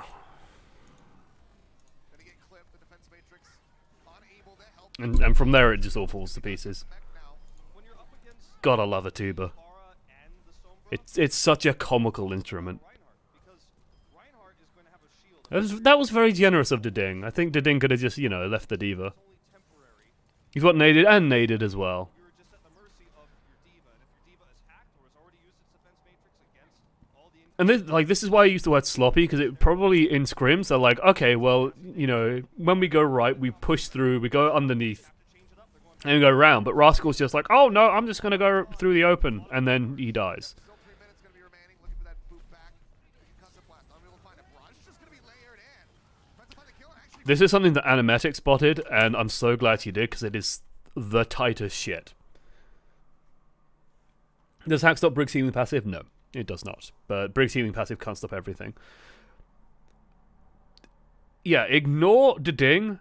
Watch Coma. Watch how perfectly Coma moves. concussive blast. Unable to find a brush. Just gonna be layered in. Tries to find the killer. Did you see it? It's so good. It's so good. Like, the presence of mind.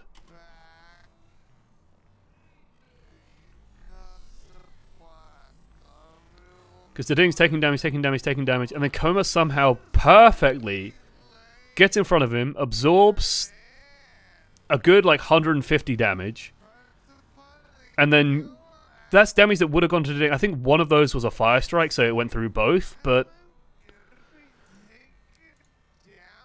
It's a follow-up again on the Rascal Ding. it's like, it's so, the movement is so incredible. The fact that he just, like, flies in front, stops, and then gets out perfectly. I don't know how to do that. I'm not a Mercy player. I'm very self-confessed, like, not a Mercy player. I don't enjoy Mercy's playstyle at all, so I don't play her. But man, that was cool. Swap is absolutely necessary. I don't think you could ever make this work with a Winston. I mean, not against a team of this caliber, maybe against some of the weaker teams, but not against the Shanghai Dragons. And still it wasn't enough, and now he's going to swap back to the Winston. Desperation here. San Francisco shocked the leaders in time bank. They defended B. Yeah, so San Fran have 2 minutes, but now they're playing into ults. Like, this is where you start, like, going, well, shit, they're going to have ults for every fight now. And it is so much harder to rotate through the map when you have Nano, when you have Bongo, when you have EMP, when you have Barrage coming online every single fight. These ults are going to be up and running. Uncertainty seeping in. Yep. Leap onto the high ground there. Gets a Zarya bubble. Does super. Just trying to stay alive. DM. And, like, this is just begging to be isolated. Not the greatest Be a solo on this. of EMP. The wall. Blocked out the supports. Now the coalescence. Oh, Everybody top. Big whip there from the side of DM. fuck. Nearly as impactful, and now that's a go button for the San Francisco Shock to make their way over onto the point. Ding, however, he's in the back. He's got an nano boost. He's got a kill on the Rascal. Supercharger 2. Now he's got a barrage, but he doesn't need it. Sinatra. This gets dunked. That could have gone badly. I mean, it did go badly. Now for the Shanghai Dragons. The downside of the Moira is that now her effectiveness plummets. The moment that the enemy team starts getting their ults online, Seeping in. Coalescence starts feeling lackluster, right? Feel the pressure. This should have been way better. Seeping in. Yep. Leap onto the high ground there. Gets a Zarya bubble. Does super. Just trying to stay alive. It just feels so indecisive, right? I was just like, and it just gets Sinatra. And, like, it's kind of surprising that it didn't hit more, but Actually, it's only going to be a solo on the Sinatra. and then Sinatra can just, like, hide in the room. Now the coalescence coming through from Violet. Everybody topped up. Big whip. Still okay because they can still surround it. They can still throw more ults, but it's, you know, they had to use way more than they were anticipating, no doubt. Of his head. So this is the opening that San Fran have. Let's see.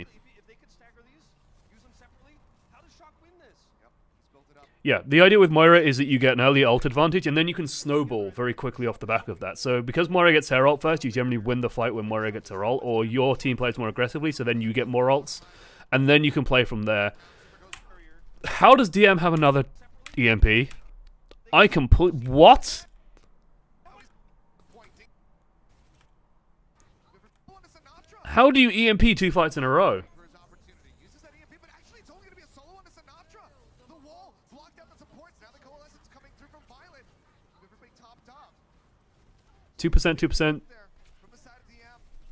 Not going to be nearly as impactful. No one's he's just, That's a go button for the San Francisco Shock. it's the supercharger. Their way over onto the point. Ding, however, he's in the back. He's got an nano. He's dealing supercharged damage, and that's giving him ult charge. So he's got a barrage, but he doesn't need it. Sinatra just gets dunked. Takes that rocket right on the top of his head.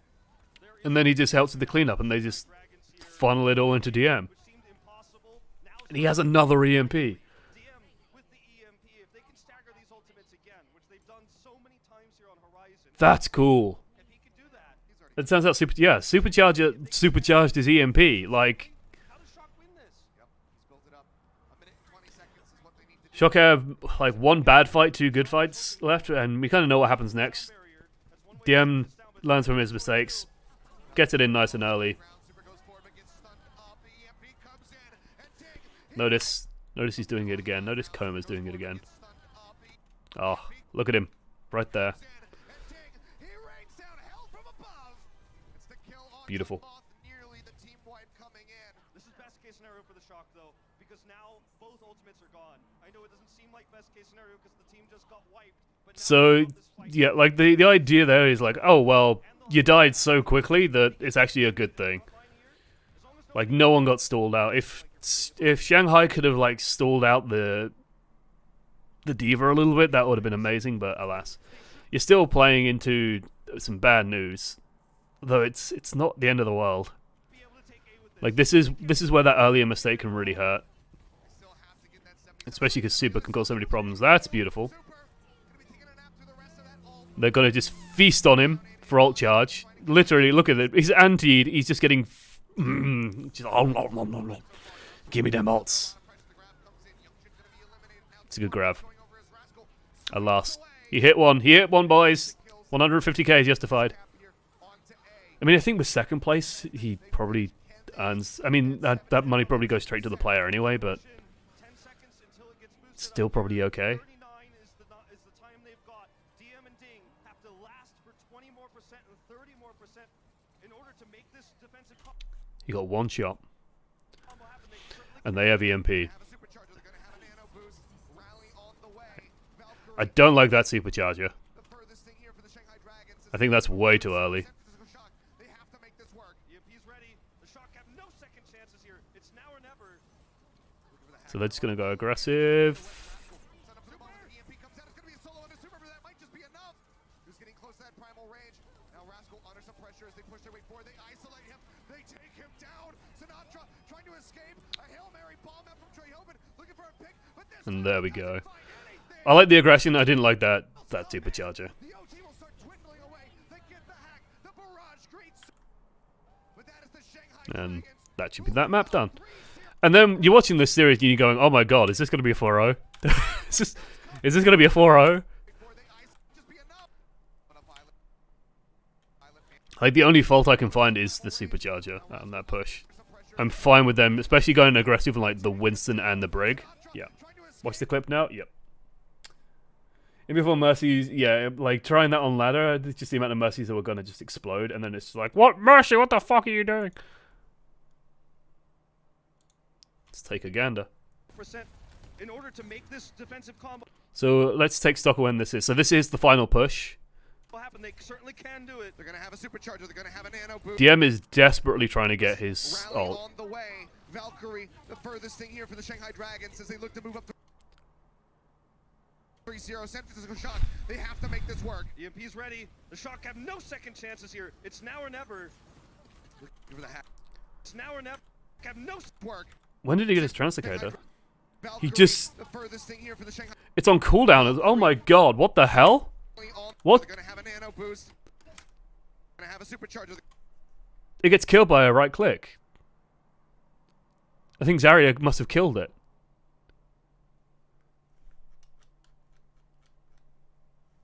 They're gonna have a nano boost. Rally on the way. And he's just like, oh no, oh fuck, oh god, and just gets out. Oh, that is such a narrow margin. No, San Francisco Shock. They have to make this work. EMP's ready. The Shock have no second chances here. It's now or never.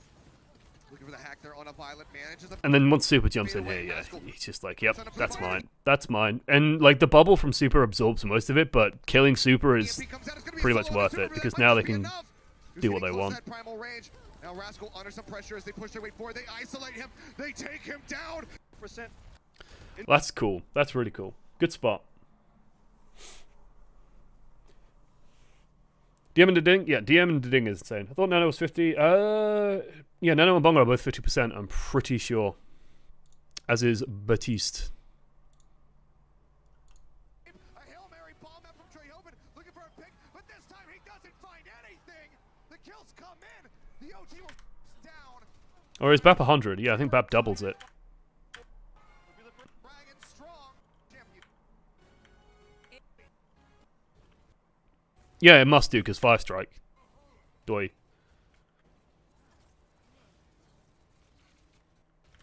Right. Next map. Really, that big of a surprise given the Thought this was really cool. What Shanghai did to defend this point.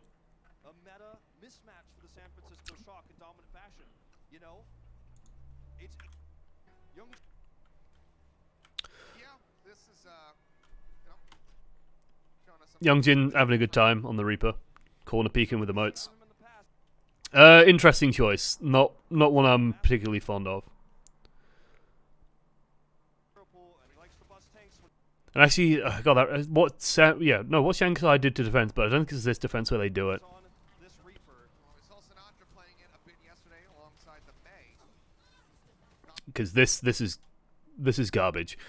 I don't know what this is. Already going to be taken down. It's kind of left out to dry. So will be eliminated. That is going to open up the cart massively for the side of the San Francisco Shock. See Trehoven looking for an opportunity to land a hook, pull that pharmacy. They're gonna get that res.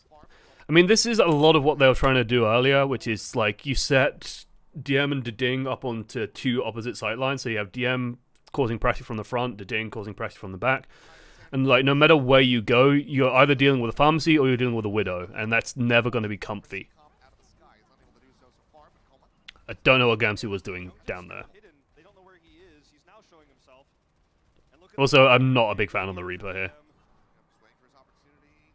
At least saw Moth there. Can't quite hit Sinatra. Like, I mean, they're playing a comp where the Reaper can, bully the Hog Risa around a bit, but On the card now, push forward. Young Jin looking for the kill here.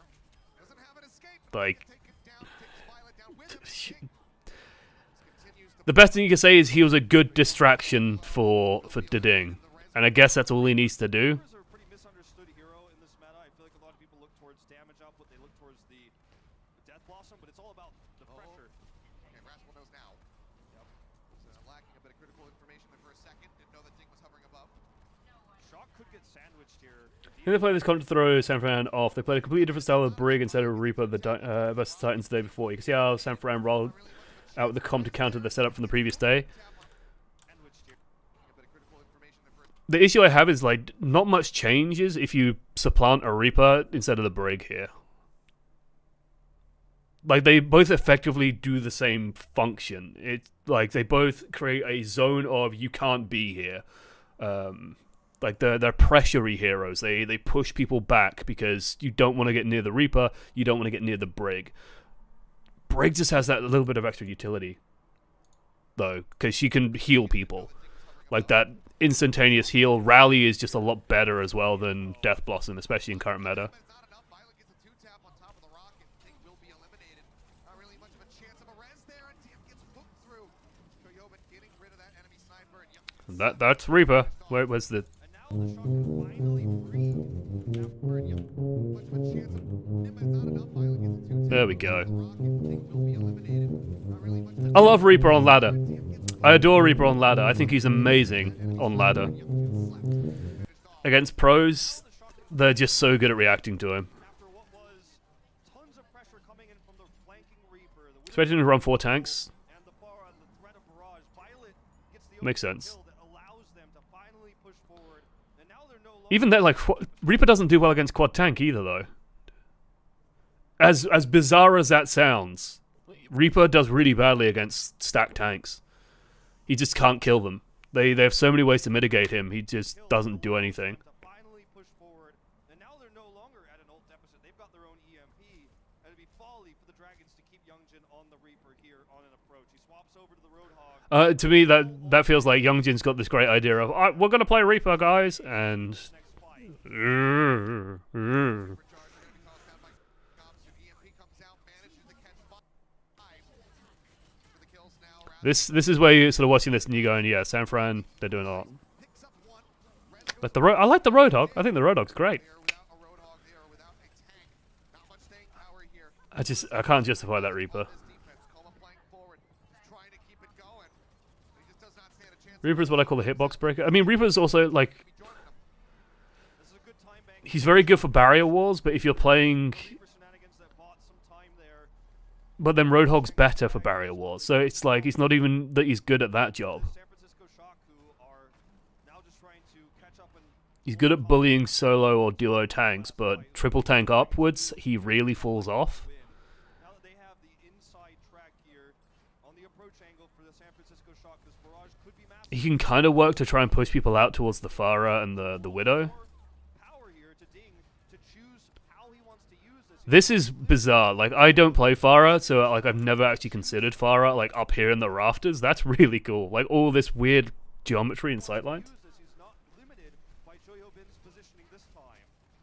The whole strategy for countering the Ding is choice hooks. When you have Rascal and Moth in the air, like the idea is that Sinatra can, like, they actually have a lot of options to deal with the Ding with this team comp. Like, you can hack him. So, like, because there's a Sombra on the field, his positioning is vastly changed. Like, he has to be way more careful about where he goes. He can't just be out in the open because Sinatra will just hack him and then he hits the ground and dies. You can have the Pharmacy contest it. You can have actually Violet contest it a little bit, although like Violet is just more there to create pressure when you aren't against Pharmacy. You can't kill the Pharmacy, but you can like push it back a little bit. But yeah, Choi Hyobin is the unexpected god of hooks on Farahs, apparently. Choyobin's positioning this time. It doesn't work versus any defensive utility. I think that phrasing is really good. That he's bad against defensive utility. I really like that because that is 100% correct.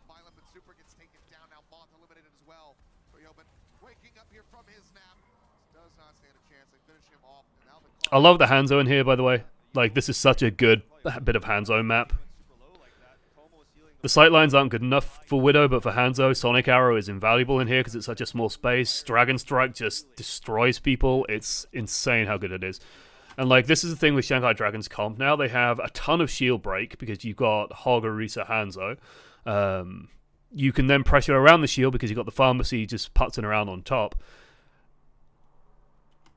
You don't really have, like, any safeties in terms of, you know, you don't have Zenol, Lucio, or anything like that. So EMP is going to be a problem.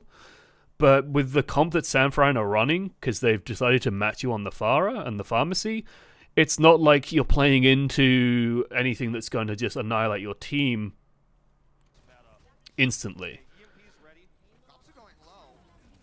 Like, you can just try and survive it.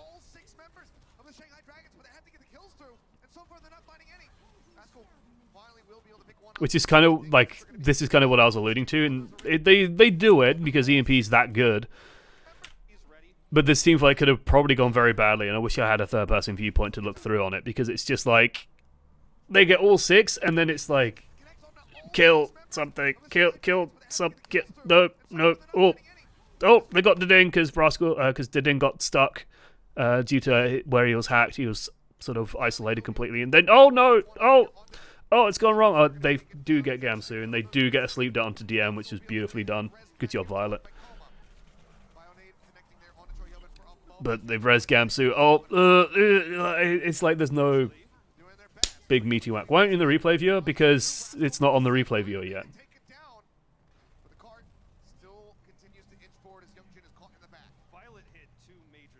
Unless it's only just gone up. Well then wait, no, because then it's on Tuesday. I don't stream on Tuesdays. That's... Did you see that right click? This is where I need that overlay of, you know, all the math floating around his head. And it's just doing the calculations, and then it's just like, right there.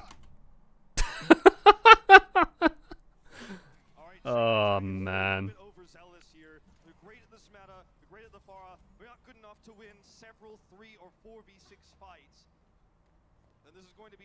That's mean, isn't it?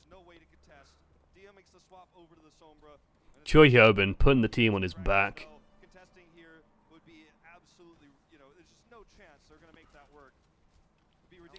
This is awkward. I hate seeing people trying to contest this. Like, the Widow swap makes sense, especially for, like, both of them. The fact that Deding is willing to play Pharah at this precise juncture is incredible to me.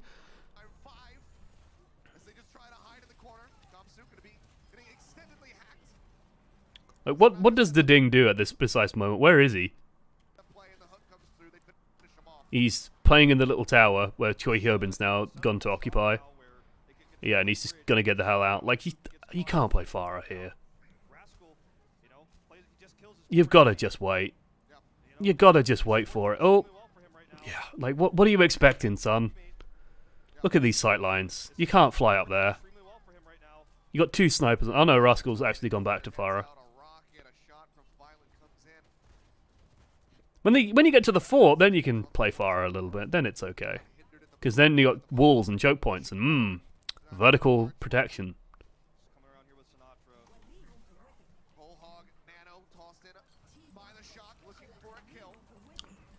I'll tell you one thing that really impressed me about Shanghai: their response to aggression. Like, they give up just enough ground, and then but they also don't just like run away from everything. They just rejigger a little bit, and then they go and do stuff, and it's brilliant. It's absolutely brilliant, and it's generally a sign of like Sanford are kind of forcing things a little bit. Like they go for this nano hog to try and push out the Orisa, and Gamsu just kind of goes, "Oh, what? Well, okay, I'm just gonna walk over here, dude. Like, whatever." And then they just find somewhere else to fight, and it's really, really clever how they can just like, "Oh, you're causing problems here. Well, all of our team just goes over here now." Pharah looks fun. Yeah, Pharah does look fun attacking this fort. You just got to be real careful because DM's flying around. Last game's from July 7th. Yep, it's last week's games. The next week's games go live on Tuesday, or like very, very late Monday, or like super early Tuesday. It's also very difficult to build EMP here on C because it's a little bit more, once you get through that gateway, it's a little bit more choky. You can't really find a way to just hack the back line, find your way in for free. Now Well, DM's gonna have fun. Come on, DM. Oh, almost. Oops.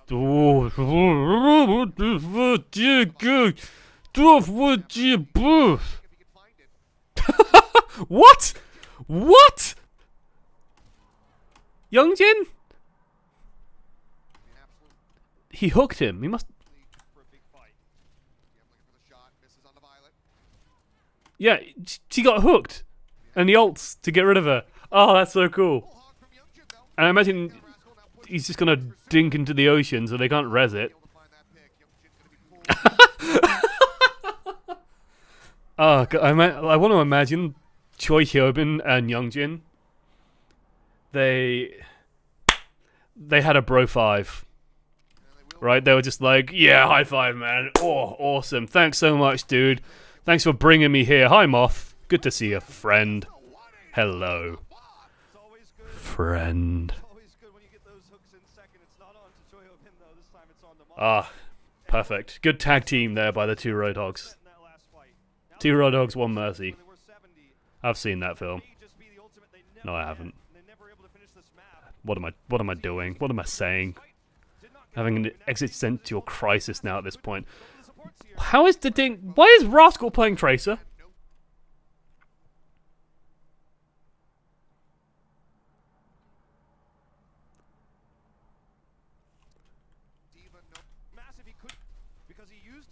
What?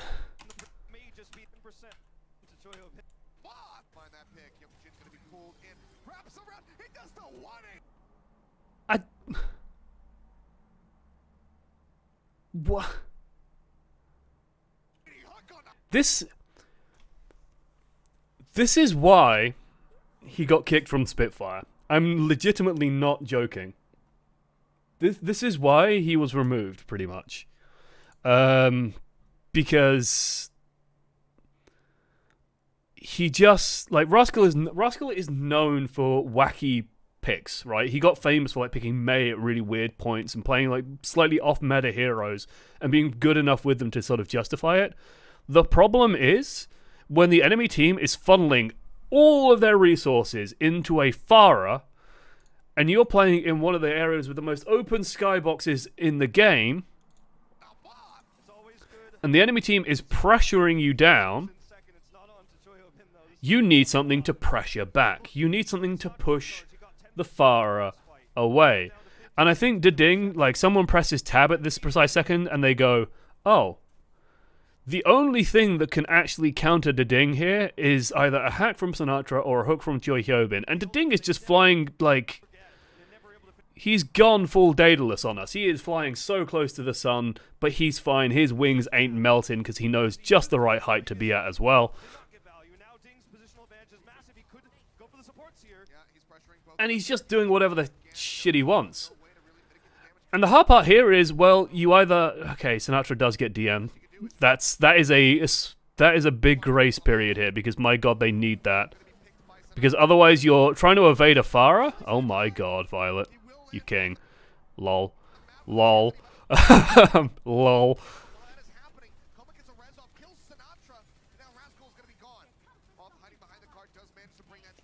Didn't... can still do what he wants.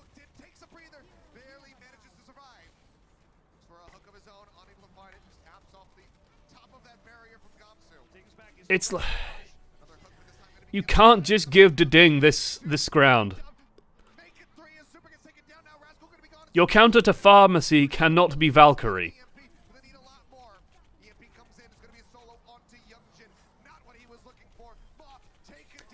Is hero picks based on individual choice? At moments like this one, so generally what happens is you will have a game plan.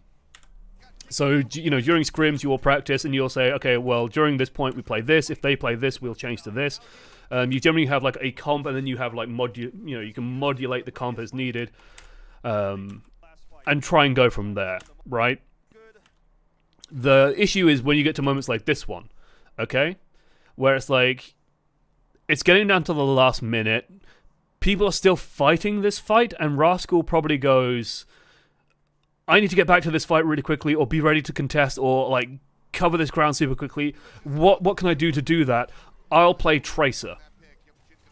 Right? Because the Tracer means that he can get into the back line, perhaps. He can cover this big open ground and do all that cool stuff.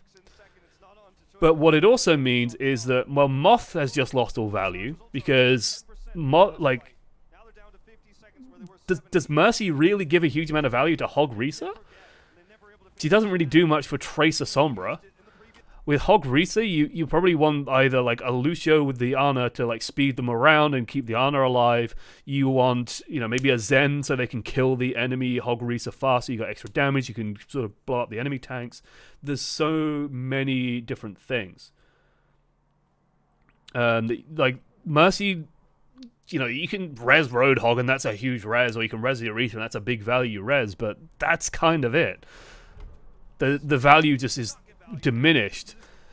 And so by Rascal going, oh, well, shit, I need to get back to this fight and, like, get into the backline and maybe I can pressure DM. It feels like they've gone all in on, like, DM is the problem. But in my mind, Ding is the real problem. Like, Ding is the real threat. And this might be Rascal and Sinatra getting on DM. But the Tracer is just such an icky pick here. God, the fact that Koma gets a kill, like he did Valkyrie, which is like a actually surprisingly effective kill move. Oh look, Mercy res Tracer. Go get him, Tracer. I mean, she's doing a lot of damage to Youngjin, apparently, I think. But oh look, the Ding is literally doing anything he likes, and it's just they need a McCree, like they just needed a Widow. Honestly, you pick Widow, and suddenly Ding can't leave the fortress. Ding has to concede that space. Because it's just a big open sky. Like, he can't be out there. He cannot play in that space if Widowmaker exists. Maybe, as bizarre as it sounds, like, maybe... No, you can't pick Ashe there. It's too far. Ashe's damage drop-off is too extreme, I don't think. I think if you pick Ashe, the Pharmacy just floats above the fortress and just shoots you all the way in, and then DM just kills you. So I don't think you pick Ashe there. You might be able to sneak out Soul. Nah, no. Soldier into Pharmacy's garbage. Like, the Pharmacy plays moderately carefully, and it's just not going to work. So I think Widow is literally your only option. I feel like my 20 Shanghai Dragon skins. Yeah, the value of the ironic Shanghai Dragons fan has massively diminished. I, for one, could not be happier.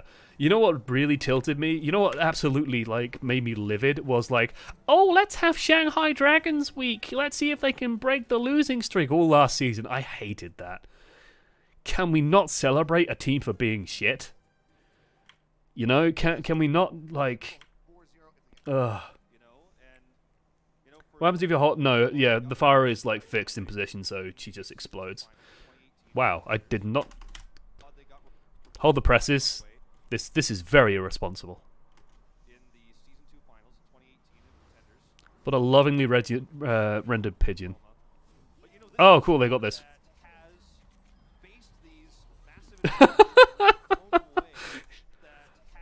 Did Sinatra flub his translocator? Did he, like, throw it into the water or something? Or did he think, oh, I can take this? No, no, son, no, you cannot.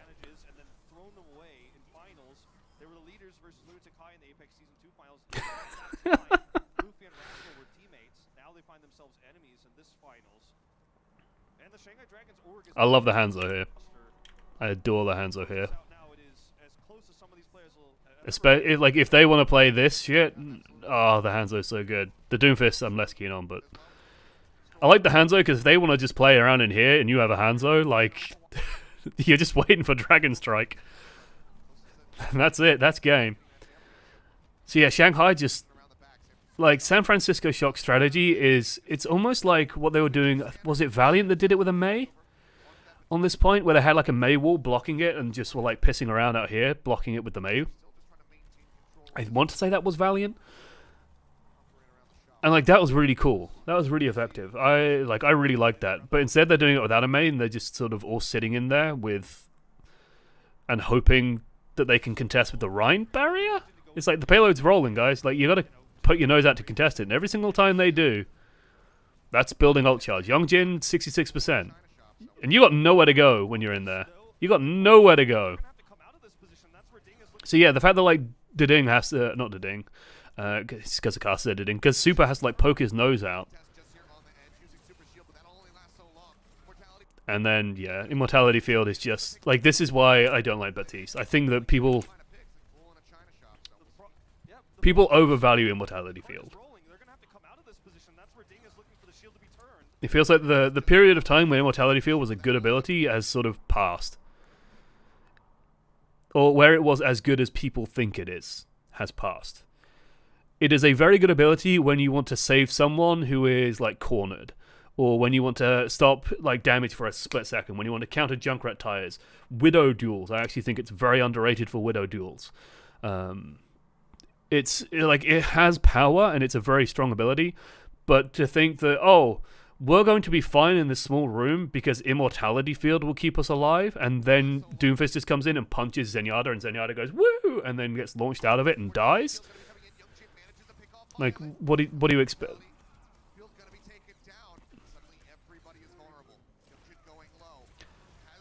Why not just have Brig and just stun the Doomfist if he tries this shit? But then you're stuck in a small room with a Brig and you can't shoot out of it, and Deding is going to shoot you all day. And you can't contest the point. Why run this strategy without a Mei, is what I'm getting at. Why not put Rascal on Mei? Like... it just felt like they had an idea there of, like, oh, we'll do this shit, and then it's just like, it just doesn't work.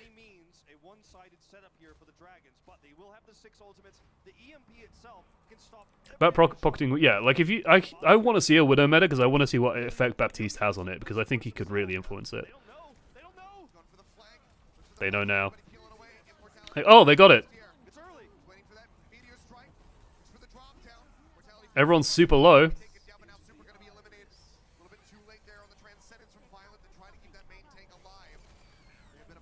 It did its job there. Sort of. I mean, Youngjin didn't die, so... Messy. Like, that to me was like a good use of Immortality Field, right? That, like, instantaneous, oh, let me just protect you for a second. Like, that's what it does, but I think people have it in their heads of it is like, oh, I am immortal, ah, it's so good. And I don't think it has that value. Like, that was nice. Like, this is why I said, like, when someone is cornered, right? Because then you can't get knocked out of it.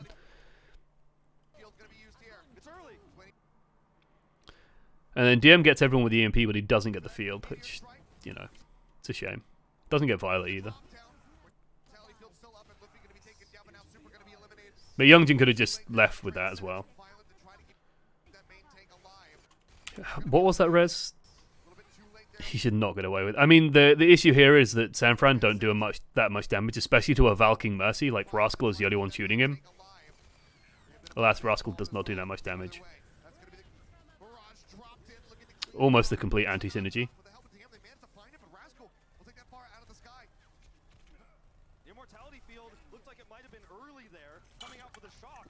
This is good for the shock, because you're like, this is where Goats wants to be. You're like, you're in a long fight, but your healers are up, your tanks, you know, you've barely lost anyone important. It's just Sinatra, who gives a shit. Everyone else can just be alive. It's fine.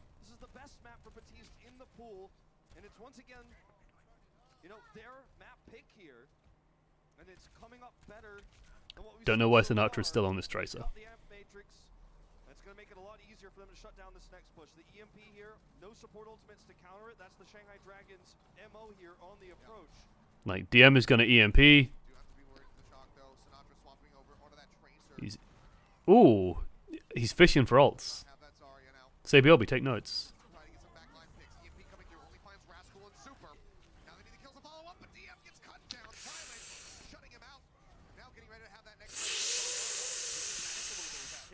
Ooh, and this is where you're like, hang on.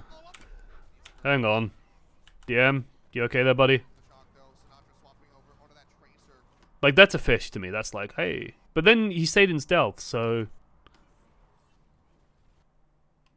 I believe the Translocator is still invisible when you're in stealth. Correct me if I'm wrong.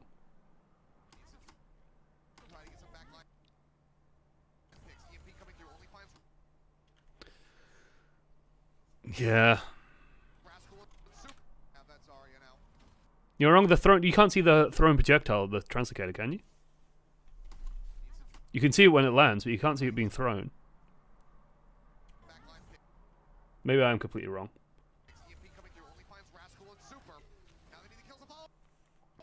Yeah, this doesn't quite feel like a complete failure on DM's part, though. In my mind, like, this isn't DM's fault that this goes so badly, because it feels like the follow-up needs to be like now, and it kind of is, because oh look, Gamsu's there. Where is Deding? Where is the win condition? Where is Deding to actually kill stuff? Because Gamsu can't do it.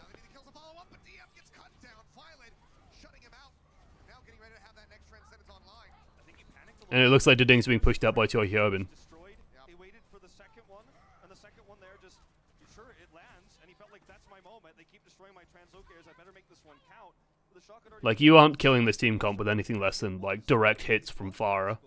The follow-up damage wasn't there. There were no follow-up ultimates, and they couldn't capitalize. This is a great opportunity for Shock to take their... I'm sure it was all the Tracer pick. I mean, the Tracer pick chasing around Gamsu is going to be really annoying. I actually really like Tracer against Hammond. You kind of eliminate Hammond's greatest strength, which is the ability to run away, because Tracer can just kind of follow. But Super, you know what Super wants, don't you? You know what he's looking. He's saying, "Yep, you got to touch the payload. Someone's got to stand on this thing in the next 3 seconds."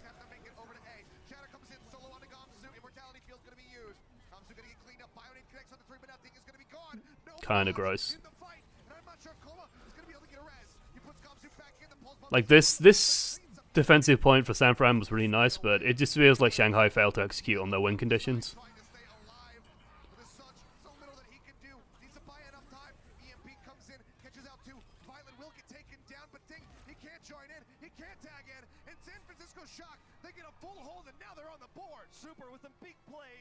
And I think San Fran needed that so badly. Like, they needed that. Aw. Then Arisa looked like a frightened house cat. Just like hiding cuddled up in a corner, like all just bunched up in a corner. Oh no, leave me alone. Look at it. Oh, just adorable. No, no, no, I don't want to. No, oh, don't make me. Oh, bless. Arisa, you're too cute for this world. Right. I think McCree, yeah, McCree's gonna cause some interesting things to happen. McCree Sombra, Widow Sombra, Force 222 is gonna blow things wide open. It really makes me happy though, because like so many of these teams shelled out for like these top tier DPS players who are like incredible at the game, and they're playing like Brig, and it's just like, ugh. Oh god, I don't want to see Carpe play Brig. I don't want to see Prophet play Brig. Are you kidding? When they're supposed to make the announcement, I imagine it will come on Tuesday. And I suspect we will see a patch on Tuesday, like tomorrow. An Overwatch patch. Carpe is area. But you get the, like, yeah, I don't want to see DPS players playing tanks and supports in general. It's just so fucking ugh.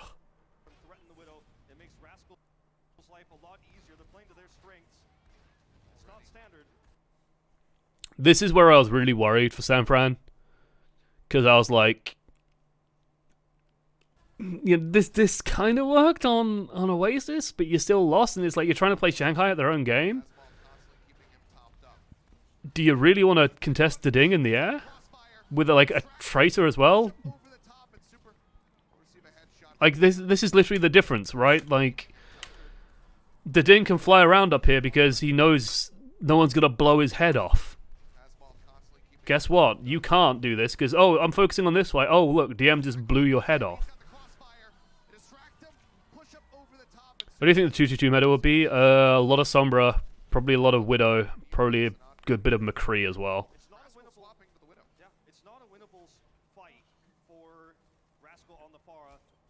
I'll be curious to see if Tracer comes back, but I suspect a lot of Widow Hanzo. Maybe some Widow McCree. Probably more Widow Hanzo. If I had to put money on any team comp, it would be like Ana Zen, Widow Hanzo. Actually, probably not Ana Zen. Probably Ana Mercy, Widow Hanzo. Hog Rita? Maybe Winston Diva. You probably won't see Reinhardt for a while. I'm making that bold prediction.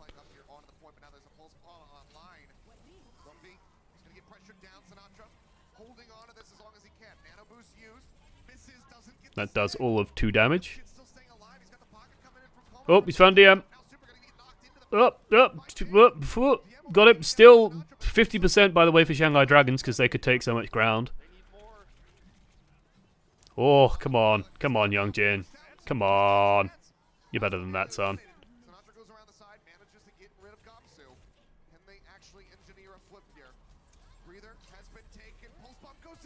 Oh.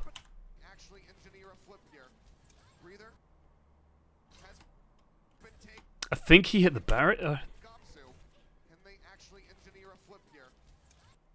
Yeah, they hit the barrier. Okay, you could see it there. It's the fact that Tracer did like the right on target, and you're like, Youngjin's just like, yep, come cuddle me closer. Come, little Tracer. Let us enjoy this bomb together. And then that was beautiful. I like that DM got the credit for that kill as well. Like, good job, DM. You sure hell right mouse button.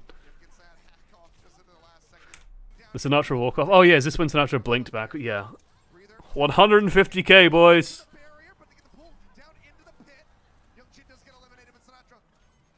And like you think, you know, because I remember watching that and thinking, oh, they're resetting, and then it's like, well, no, Super's still fighting, Rascal's still fighting, Mercy's rezzed Violet. Like they still want to do stuff on this, so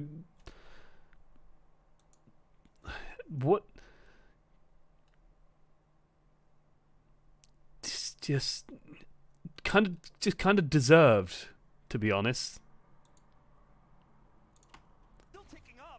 Hooking Tracer into their own pulse. Yeah, it's a fantastic feeling to hook a Tracer into your own pulse bomb.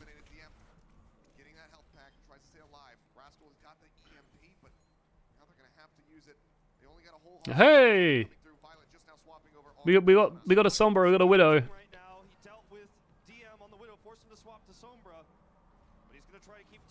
Big AMP, I tweeted this clip. If I was Rascal, I would have just taken my keyboard and snapped it over my knee, because It's like, I'm going to set up for the winning play. And then not only does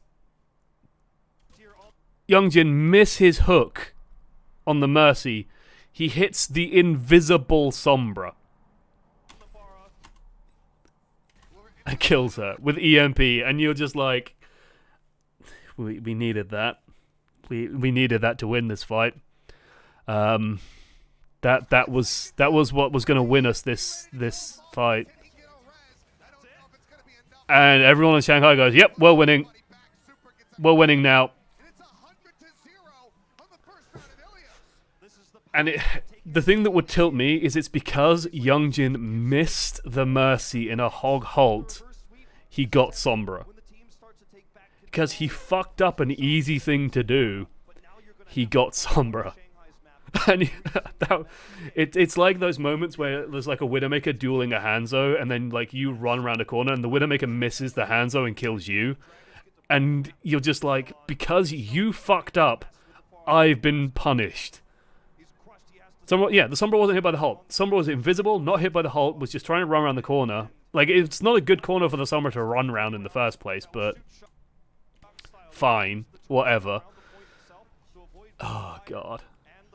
I feel like that going against Hanzo, yeah, but it's more like when there's a Widowmaker, like, dueling someone and just, like, trying to fire it, and then they miss and hit you, and you're just like, you weren't even aiming at me.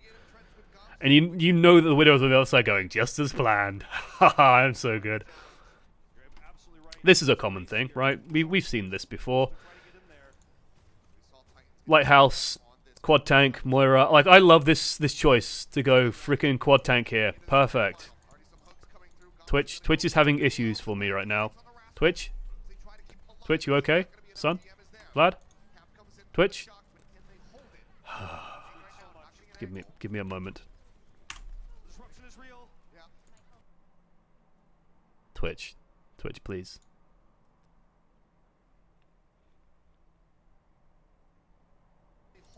Okay. Please work now. Please work now. There we go. Alright, we can go back a bit. So yeah, this is something that we've seen before, right? Quad tank, Moira, Lucio, run to the point, almost get all the boops off. They tried. Honestly, that's the best moment they have to win. Rascal almost dies, but quad tank. Oh no, the Rascal does die. Still, this is a problem. This is a real problem. Because you can't kill this.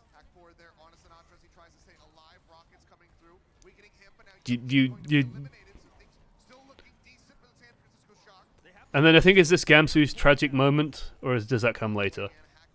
Like, the way you win this is EMP barrage? But, like, they use Coalescence, they run out, and then they go, yep, and now they just Hermit Crab back up.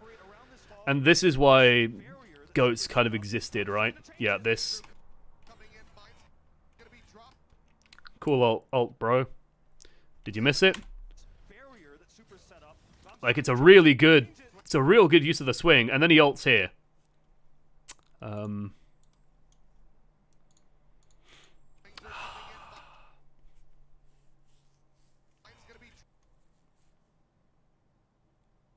That feels rough, buddy. I mean, if like Diva ever flies up there, she's in for a shock, but I love the fact that I love the reaction of the casters to it though. It's so good.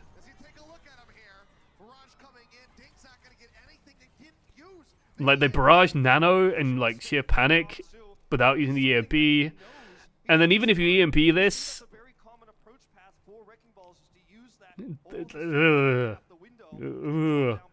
like, how do you kill anything? Youngjin's on Doomfist for some reason. Like, what's Doomfist gonna do here?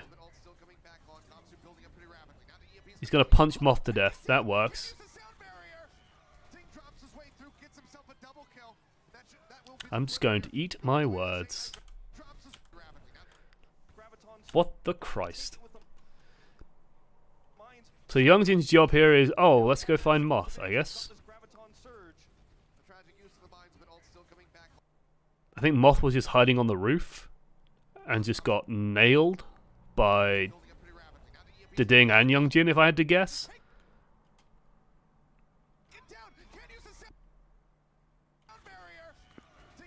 way through, gets himself a double kill. That will be the flip here, going the way of the Shanghai Dragons to get themselves on the board for the second round. A clean. If they just made Scatter more predictable, Scatter was more predictable. If they just made Hanzo better, like I hate Hanzo's design inherently. As powerful as how you can use it, and when you're the defenders of that point, the lighthouse itself, you're gonna have a massive advantage. It's almost unlosable, but they lose Moth first. I don't like the idea of an unreliable sniper. It becomes inherently frustrating. Hey, Centellus, thank you so much. Very much appreciated. Zarya's face. Pixelated mess of a face. So they got to catch them here on the translation again, because, yeah, they're just going to get back on the point, and then it's like, well, what do you do? Boy, that nano did a lot. Boy, that sure is a scary person. Oh, look, the tanks just clear the minefield in 2 seconds. Oh, look, they just dunk on him. It's... yeah. I think once you see that they've gone quad tank here, I think you abandon the Pharah strat immediately. Like, you can't play Pharah into this. Is there any way they can change him, though, that changes him being an unreliable sniper? Make him clever. Make him cleverer. They decided with Hanzo to emphasize his DPS, and I don't think you do that. I think you make him clever. You try and emphasize more utility aspects of him, and you try and remove the frustration of him just one-shotting you with a random ass arrow. I'd even be fine with him keeping Storm Arrow if his normal arrows couldn't one-shot you with a headshot. Like, I would be A-okay with Storm Arrow. But I would also like to see Sonic Arrow's cooldown reduced in that case, and maybe bring back another arrow as well. Have a explosive Conch Blast sort of arrow as well. Give him an arrow that you can, like, ping over and it launches people around.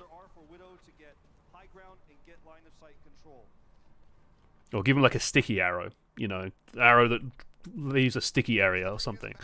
Give him cool things to do that don't involve shooting at you and dealing huge amounts of damage seemingly at random. Because it's never going to feel satisfying to be shot by a Hanzo and think, oh yeah, no, that Hanzo totally lined up that shot perfectly to kill me across the map.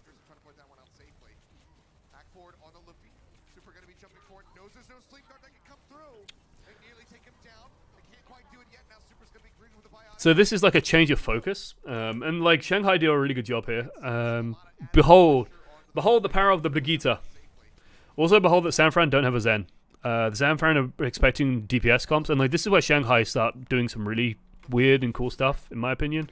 Where they start changing out their comp, and it's you know, you got this triple support, but it's not the standard triple support. But you still have the Brig there, so like Luffy goes super low, but Mercy's keeping him alive. Youngjin's there to help zone a little bit. Luffy's now fine.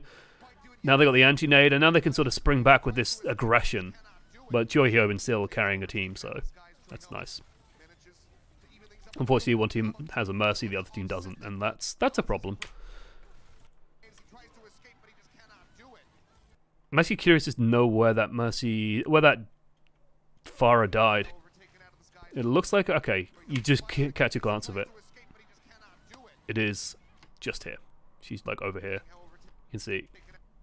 Kama goes for it. San Fran don't contest the res. Probably something they needed to do, but they let it happen, and now Diding's got free farm. And honestly, like, this is a really good job by DM, by the way. DM does something brilliant here. And like San Fran, it's like a failure on San Fran to not contest this. DM just set up here. Choi Hyobin goes for the dive, and then DM bails him out with a hack. And that leaves Choi Hyobin in such a bad position. DM playing protection for Diding is really cool there. Because then that just sets Choi Hyobin up to be killed. Once Choi Hyobin's dead, Diding has complete free control of this area.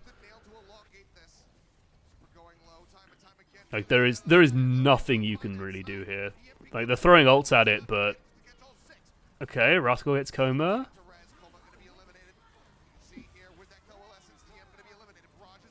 Good sleep. No, not even a sleep dart. What?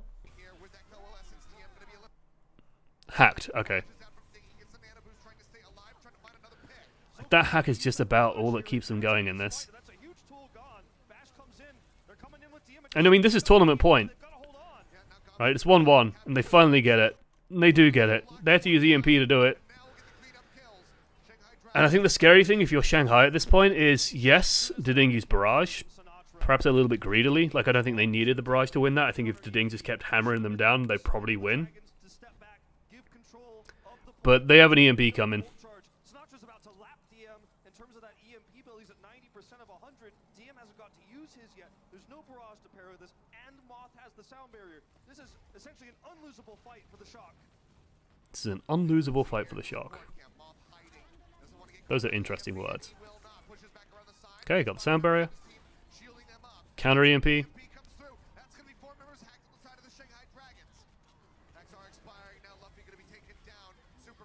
And yeah.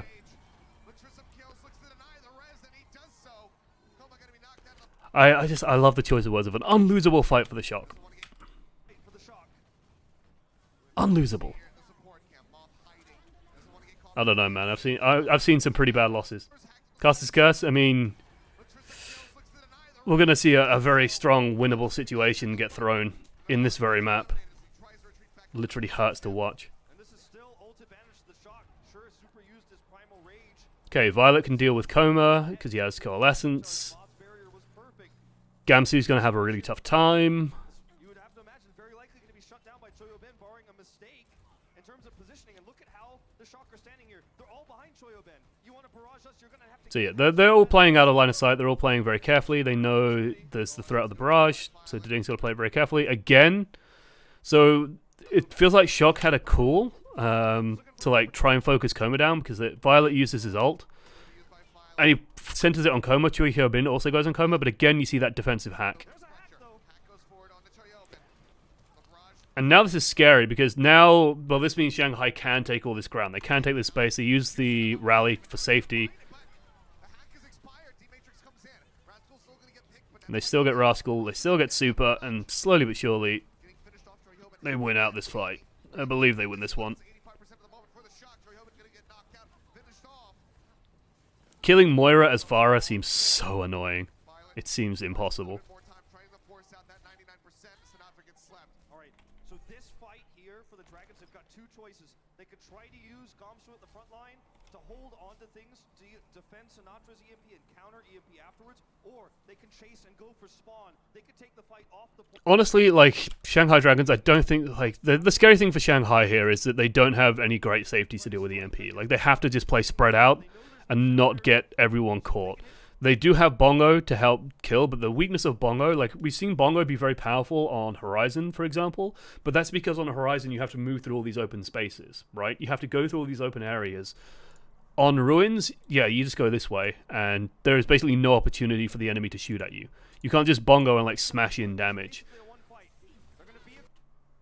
The scary part is, like, at moments like this where you get caught in a small room, and you can just, like, tunnel damage into it, and maybe, you know, if you get Diding in a good spot, he can just fire missiles and use this extra Bongo damage and get tons in there, but it's still kind of uncomfortable. So I'm kind of fine with Gamsu using Bongo aggressively here. Try and strip off some of this armor. EMP's good, like, very good. It gets the pharmacy, which is what you want. Counter EMP. Gets Choi Hyobin at least. And this is where I think everyone watching this hopefully collectively lost their shit because you're like, San Fran's won it. Oh my god, San Fran just won. Like, okay, we're going to map 6. Oh my god, they've done it. There's no way. This is an unwinnable fight for San Francisco Shock. Right? DM just literally, like, taps the very corner of the point. Nano Pharah try and tap the point. Youngjin taps the point. Oh, Coalescence just grinding down the Pharah. But, oh, Res on DM. Youngjin's going to get ground down by the Moira Coalescence. Nope, just barely kept alive. The healing is superb. People will die forward. Rascal goes low. Is anti-healed. All a little bit eager. Rascal, Violet's trying his best. You know, he's trying. But Rascal went a bit nuts. Tried to push people out. Oh, look. Shanghai just run him down. Like the dog he is. Amazing. Great job. I joke, I kid. Rascal's great. Makes odd decisions at times. And then it's just like, what? Wait, what? Because the flip happens like right at this point. where they just somehow survive all of this, and then you kind of go, hang on, Shanghai have a lot of damage here. They got a rally, they got barrage. There's nothing that can really counter them. Choi Hyobin's ulted is this Diva Bomb, and he's thrown it like behind the team. The Dings managed to survive it somehow. Sinatra is doing no damage to anybody. And I love that I love the shout of the castle of Ding's angle. Like, it's just like, you know what's coming. You know what happens next, right? And it's pulled into a halt, and it's just like everyone dies. Everyone takes so much damage.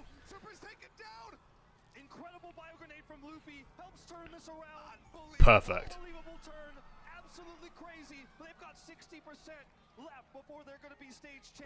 And it's like, DM has EMP, they've got Bongo. Sanfran might have an EMP, but ugh.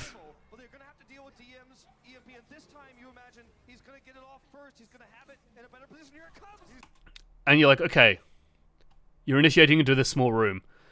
And it was when DM decided to go for this EMP, I was like, I think they've just lost. Because I have seen this sort of thing happen so often. So often. This happened a lot in UK scrims, like for last year, where the team would just like engage into these small rooms against teams playing goats. And it never worked. It never went well. It always ends up sort of going like this, where everyone gets really low, but there's just not like the next step, you know. The Ding can't quite shoot into there. They don't have a Bongo for the extra DPS, and you can see how low everyone gets. Like, Super almost dies, Violet almost dies, the Rockets are kind of getting in there, but it's...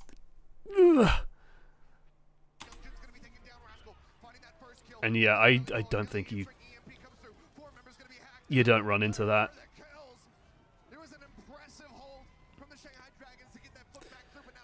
And like, I have vivid memories of stuff like, you know, us throwing nano blades and stuff into teams playing into small rooms like that, and it just like going so badly. Like, the amount of times that the team would go, yeah, we can totally take this, and then run into a small room into a team playing goats, and it just got blended, and you're just like, shit. I'm gonna skip Iconvolt because we're running out of time. Actually, we'll go very quickly through Iconvolt. I'll just try and do it without pausing.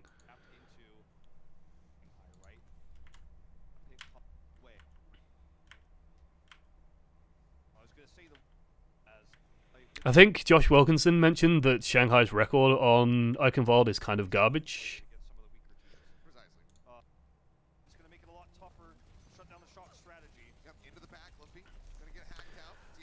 Shanghai basically, Sanfran gives Shanghai a taste of their own medicine. Pretty much, we don't get to see, I think, the majority of that. We just get to see Sinatra farm some ult charge, but it feels like the first push just went, everything went Sanfran's way. They probably got a pulled pork, good hog.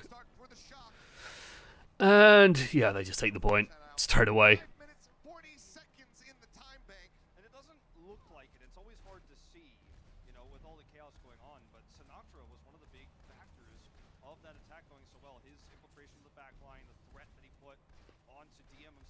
This is where it gets awkward for Shanghai,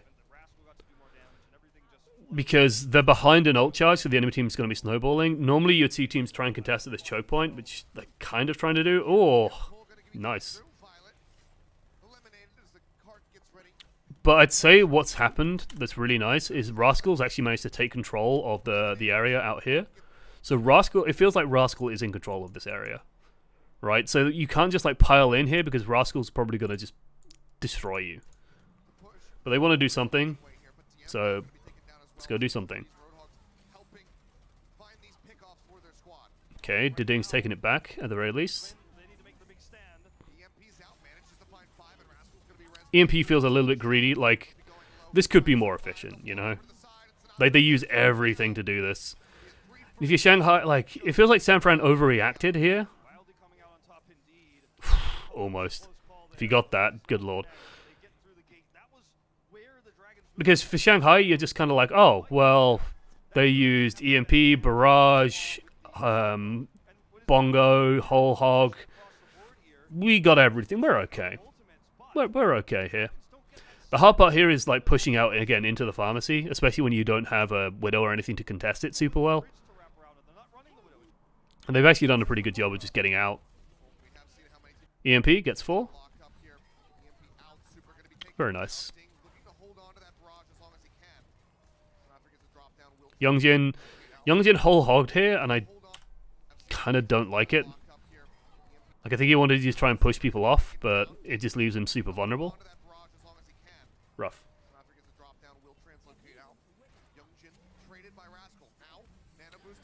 Remember 2 years ago you always wanted to define... yeah, my mind's like, especially as Ana exists.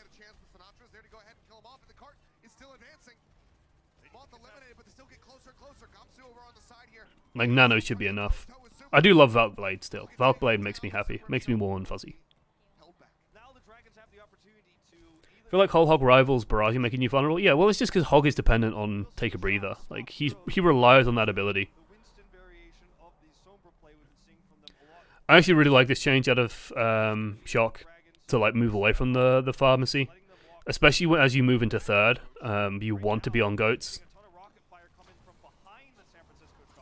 and like, yeah, you can just run into them and EMP and kill their tank line, and they can't do anything about it because they don't have sound barrier. But like Shanghai, the only way Shanghai win that is if they have a barrage and they catch everyone on the way out, but they don't. So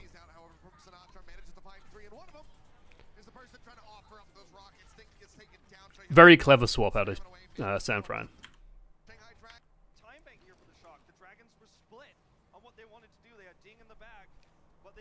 And they just want to capitalize on momentum, and like they maintain that momentum.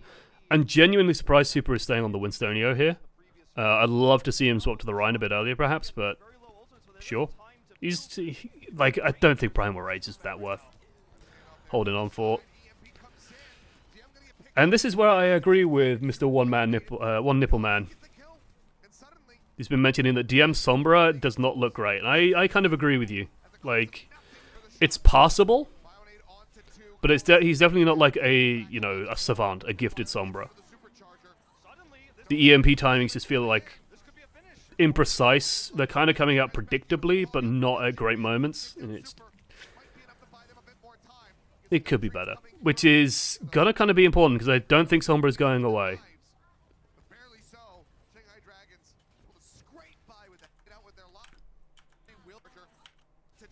What I find fascinating is he leaves spawn on the Widow against this team comp. How do they spring this one back?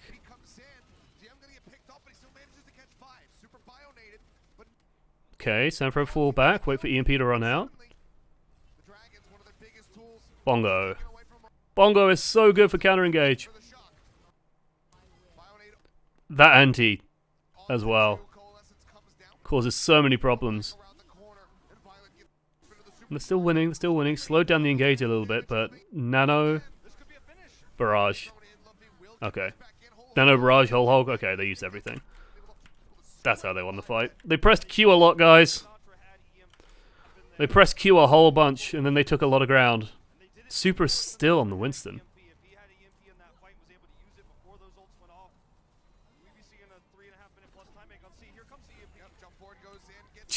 Kamsu's so dead.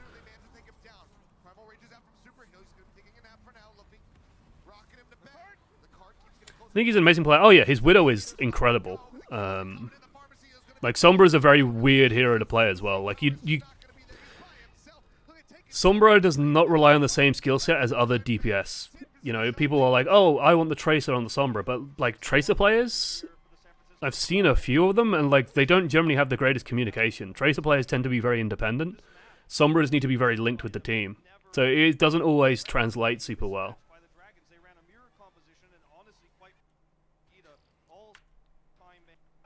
That felt completely like San Fran played economy.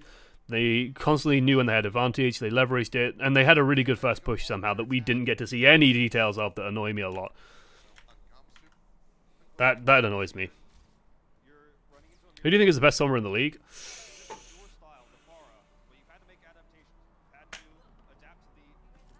It's tempting to just say Stitch. Like...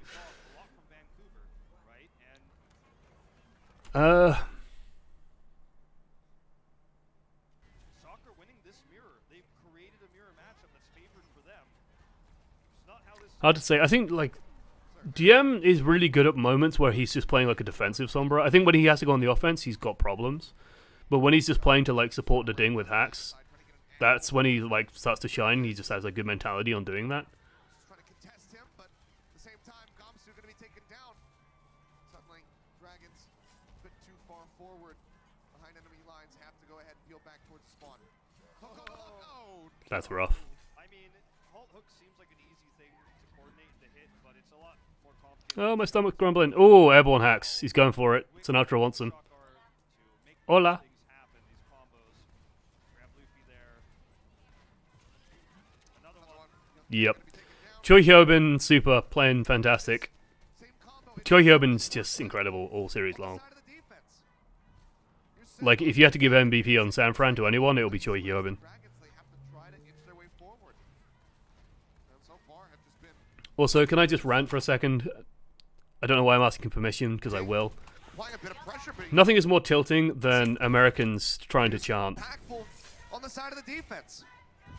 You're set up. Let's not go, advancing, you're just Dragons, staying in one let's place, go. whereas the Dragons, they have to Let's try go, to inch their way Dragons, forward. let's go. And so far Let's have go, just been Dragons, unable to let's do so, go. too. Applying a bit of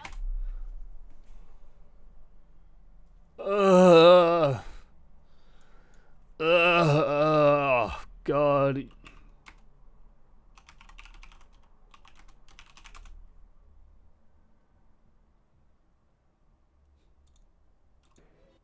Here's some moments from the CWL London crowd hype compilation. Finally, what would you like to say to this crowd? I'd just like to say I've got one question and one question only. What do we think of LG? What do we think of shit? Thank you. Thank you so much, Tommy, for those wise words. For now, I'm going to hand you off to Clint and Joe to get this. That's an old UK bit, right? It's like, what do we think of LG? Shit. What do we think of shit? LG. Thank you so much. That's all right. We hate LG. We hate LG. We hate LG. We hate LG. Right? Match started. UK culture. Thank you, Jess. Thank you, Tommy. We've just been hanging out here, enjoying the crowd. It's been absolutely This is an esports crowd. It's a little slower than usual. Yeah, right. Probably because Benson's not in the middle of it, leading every charge. He's still got one more cap. This crowd was nuts. But we'll take a look quickly at the Astro Gaming Series layout just to refresh.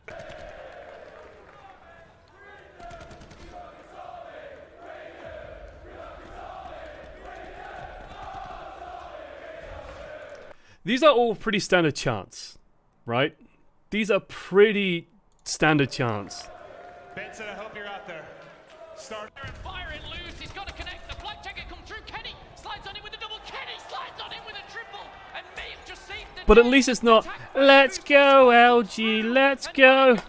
Let's go, LG, let's go. May have just been pushed to a final round. When I was in Paris, they were singing the national anthem. pressure, but you can see Like, ult charge compared the to French Mars, crowd the was French like schools the one chanting, that singing. It was brilliant. closer. It's the halt hooks that are Aussie really chants, making yeah. it happen, right? I mean, this is Like Australian crowds do it, European crowd, American crowds, yeah, Aussie, Aussie, Aussie, oi, oi, oi. It's just like the damage output here on the hogs.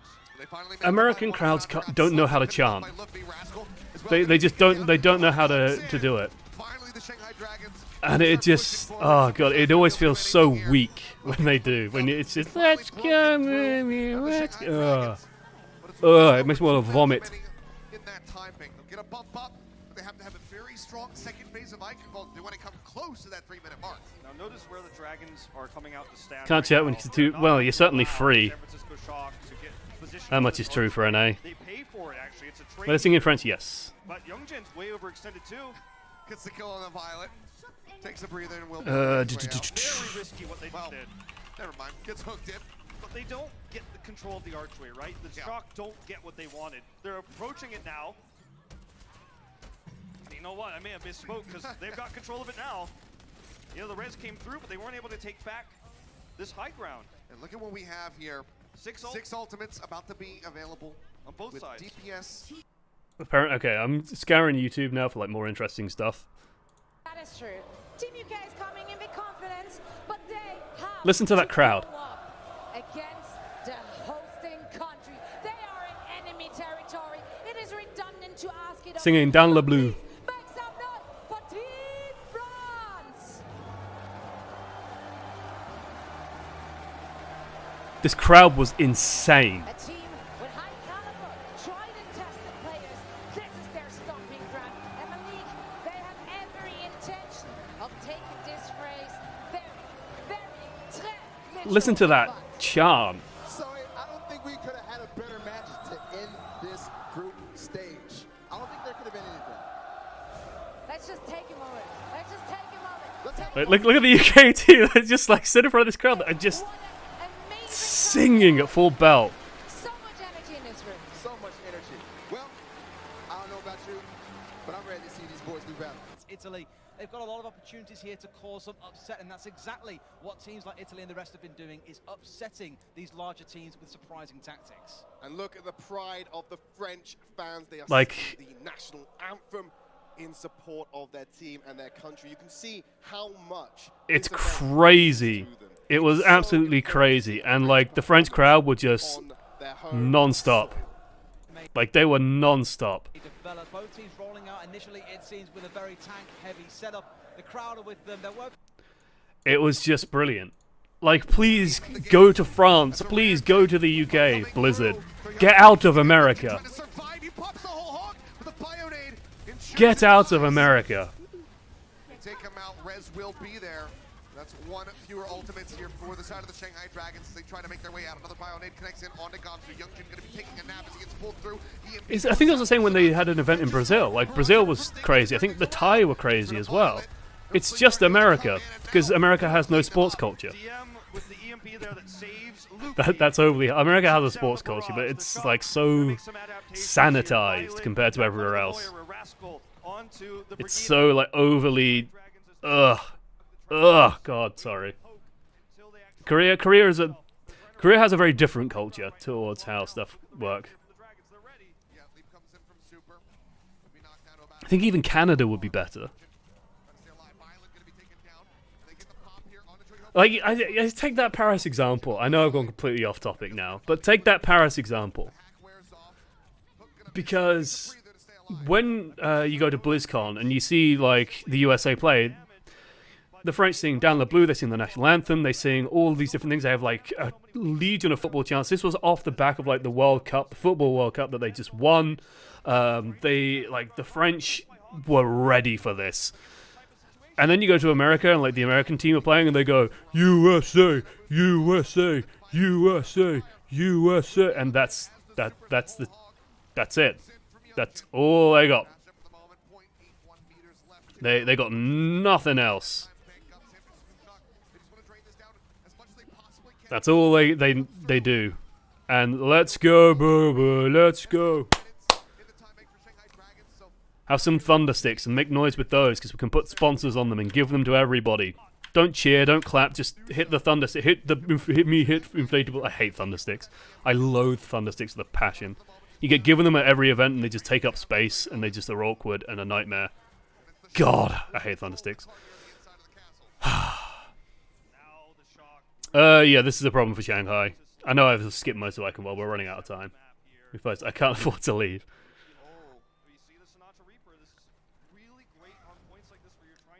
The hard part for Shanghai here is like Farah plummets off a cliff when you start getting into this. Like Goats gets good here, Quad Tank gets good here. Triple Tank with Reaper playing a pseudo tank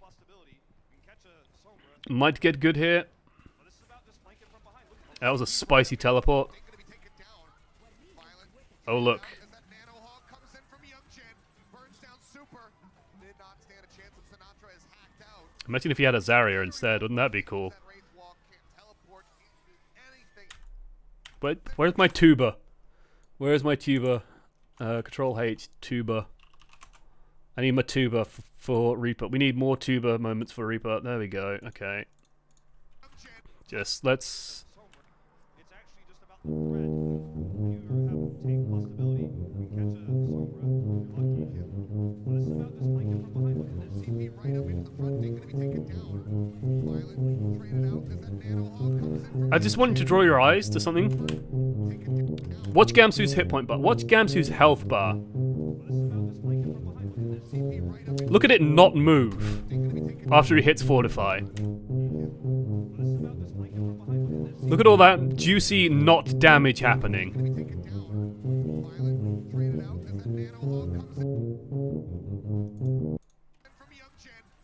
Can we put the Reaper away? Oh, Lord. Lord. Fortify plus armor plus mercy healing. It's enough. Alright, DM versus Moth here for the EMP.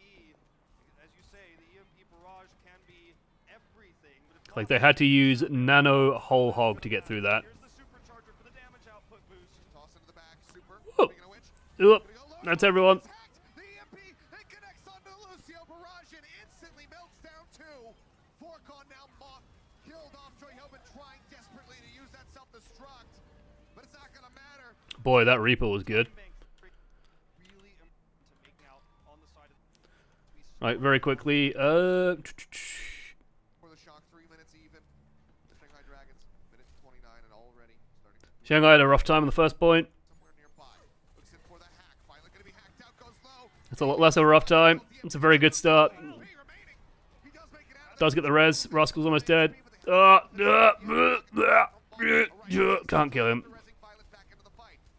Again, the tank Super and Joy Hyobin deserve a goddamn medal. Like, brilliant play out of these guys. Shock, but violence doing his damnedest to try to pump them back up. First stick, however, gonna be grabbed. And now San Francisco Shock, they have to retake the point. barrage isn't ready yet. And gonna be tossed in. The barrage nearly there. Now has it online. Troy Hillman looking for somebody to hook.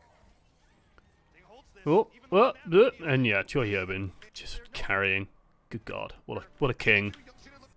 Overfalling low, and he'll get finished off. Gap nearly comes in, and now Rascal gonna be taken out. Is this a Charlie Niner? No, not quite. They were trying. hold here for the San Francisco. Again, bruh, the Shock are winning. I'm just... Spoiler alert, Shock, I think, basically take it on the first push. That a draw. Sent. Go on. This is, honestly, this is how I watch most of my OWL these days. It's literally on 2 times speed. And I wait and see if anything cool happens. Halt, hook. Simple as you like. There we go. Put him on the back foot straight away, force him to use all the shit. Pressure him out now, you are in control. Diding can't contest you, Sombra can't hack you. Take all the space, kill everything. GG. Simple. I have 5 minutes, and we have a map that takes, I think, about 10, which is fine. Yeah, that was a long time ago, and that was the Dragon 2 times speed is the only way to watch Jeff's dev updates. series.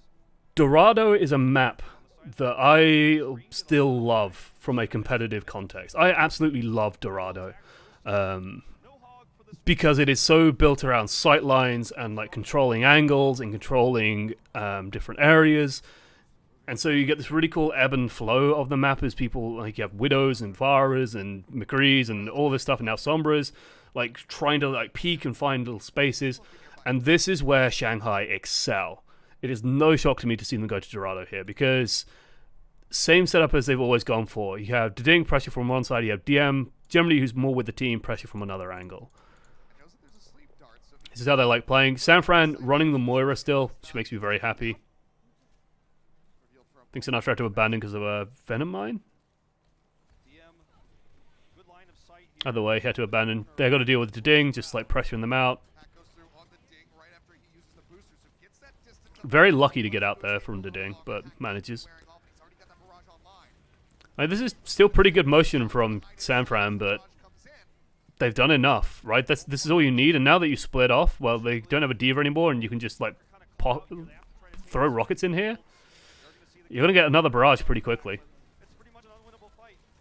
Yep, Sinatra taken down by DM. Really helps ensure that, delays that EMP. Only 49%. Manages to find one, but he needs so much more. Moira ult's not really going to win you this fight. Almost gets him. Sinatra only getting 15% more of his EMP charge. He started at 35%.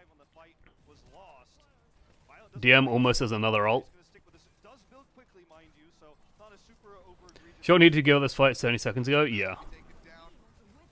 I mean, they're doing the right things in terms of like how you would have to approach this, where running through here and getting into this is probably the best way to do it. Like, you can't go down this way because, well, DM just sits up here and shoots you all day. Pharah flies around the tower, shoots you all day. You can't go to that route. So coming under here and going through this way and then like coming out into their backline, fine. But you just got to kind of respect the fact that when they have advantage, you've got to be so careful. Rascal somehow ends up over here on his own.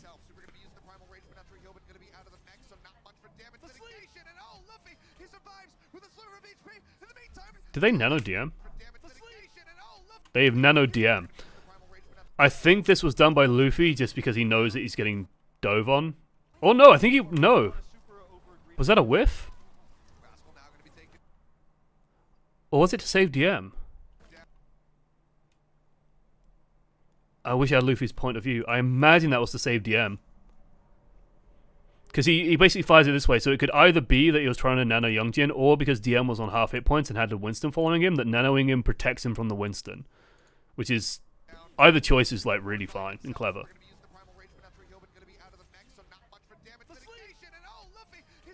And guess what? You give DM a...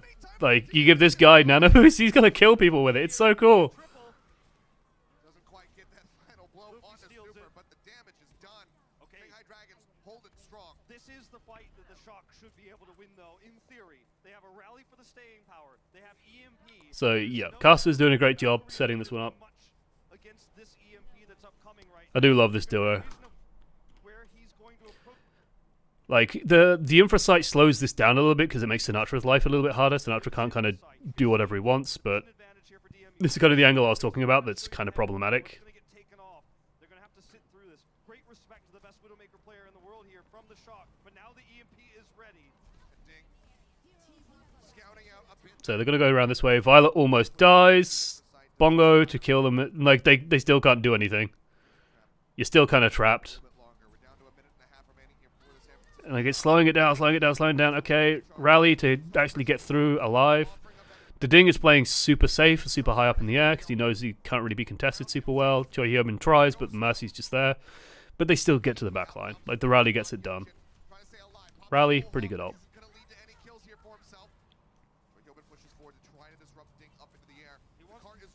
He wants to use it, but he can't. He just can't here. They don't have the numbers advantage. It's another hack now onto Youngjin Violet with the coalescence. Builds him up so quickly. Comes up with a kill onto Kalma. It feels like Shanghai could have won this, maybe. Like, maybe Ding had to be a bit... The thing is, if Ding goes in with the barrage, like, no matter what, he'd probably get EMP'd or hacked. So he can't just, like, dive bomb it on people here. He could maybe try it, but he's, like, playing so high up because he knows that Sinatra will EMP for him. And so he gets contested, so just so he can't do that, and then EMP gets in, Gamsu gets run down. Youngjin tries, but gets hacked out of his ult. Yeah. And I think at this point, especially because Super's done a good job contesting DM, they can't do anything. But honestly, that's fine. Like, every other moment, Shanghai have advantage, it feels like. Like, next fight, they got Barrage, they have Infrasight, they got, Nano, they got just what they need. Sanfran really need to take momentum here.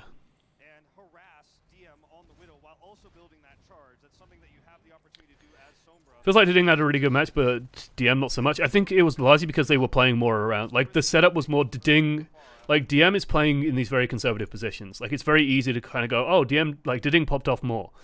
But DM is playing largely around with the tanks, and he's largely there just to be, like, the threat. And then Ding is the one going on flanks and, like, setting up to, like, get kills and drop barrages on people. He's the one, he's the finisher, right? So it's less that, you know, DM, sure, probably played worse, especially on the Sombra, but on the Widow, he's doing more than enough that he needs to. It's like they want them to push through here because they just nano him and barrage. Misses the stun. Where is it?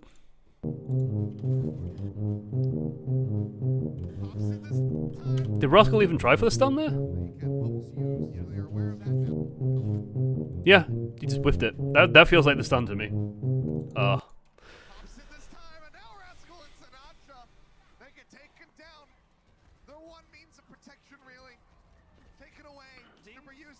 They didn't use the nano either. What the nano means is that now they can nano Ding if necessary. He's going to be pretty safe, and he can just farm another barrage very quickly. And oh, this is where it gets real goddamn awkward on Dorado. The moment you lose momentum against the Widow, you are just boned. Right? If you don't have a Widow to contest this, this is literally Dorado. Your team is just being spawn camped.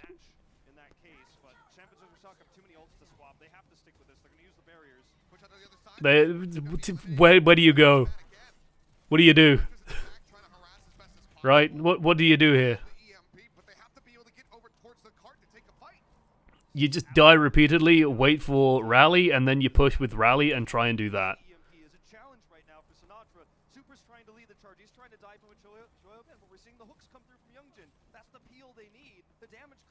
Okay, same again. There we go. We got rally this time. Okay, Widow's contested. Great. Ding has barrage though. Sound barrier when you get to the point, which is a little bit dicey. Youngjin pressures out using the ult. Yep, Super's done his job. On vacation in Hawaii at the moment, like following Widow. But yeah, like EMP to counter that, dicey. And they got to be careful. They got to make sure that DM is contested. And it's just like, how are Shanghai winning this fight? Like, the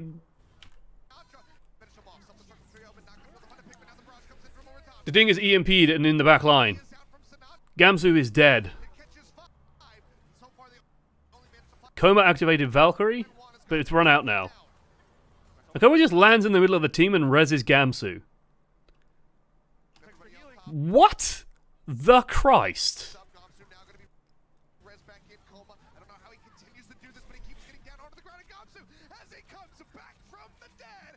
And then Gamsu and Youngjin just kill everybody because Hogurisa does damage.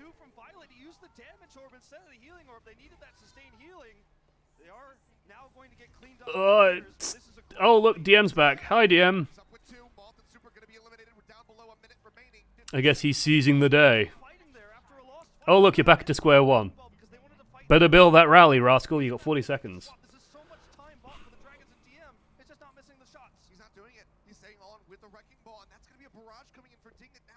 And yeah, Chui Herbin is on Wrecking Ball. Ding has ult. Oh. Look at the tanks are protecting the Widow. Team dives in the back on the Widow, but oh. Tanks are protecting the Widow. Now DM can free farm. They've slept the Winston. No, they slept the hamster. Killed the monkey. And now Ding is just literally, yeah, I can just do what I want. All of it is in facility of, okay, well the tanks protect DM. And if the team tries to just dive the shit out of DM, well, he's got people protecting him, so that's fine. And then Ding is just free to do what he wants.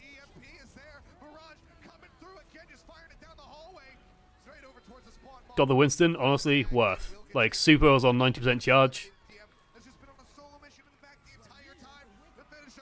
And you see that, and it's just like, well.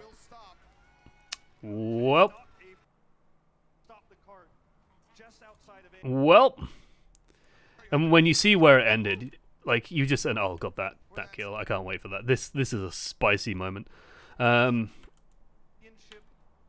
you see where the cart ended up, it's just bad. Like, you got to get to here.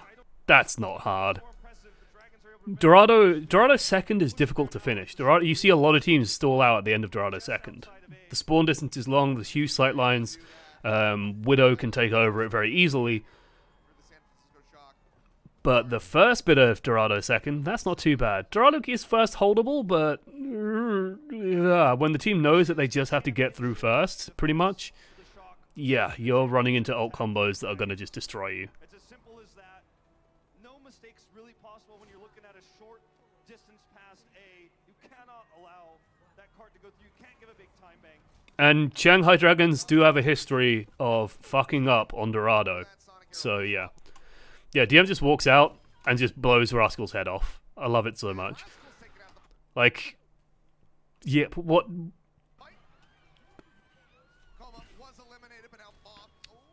And the Choi Hyobin out of nowhere is nice, but, like, what were you expecting? Like, they're contesting super early here to, like, try and buy a little bit of time, but...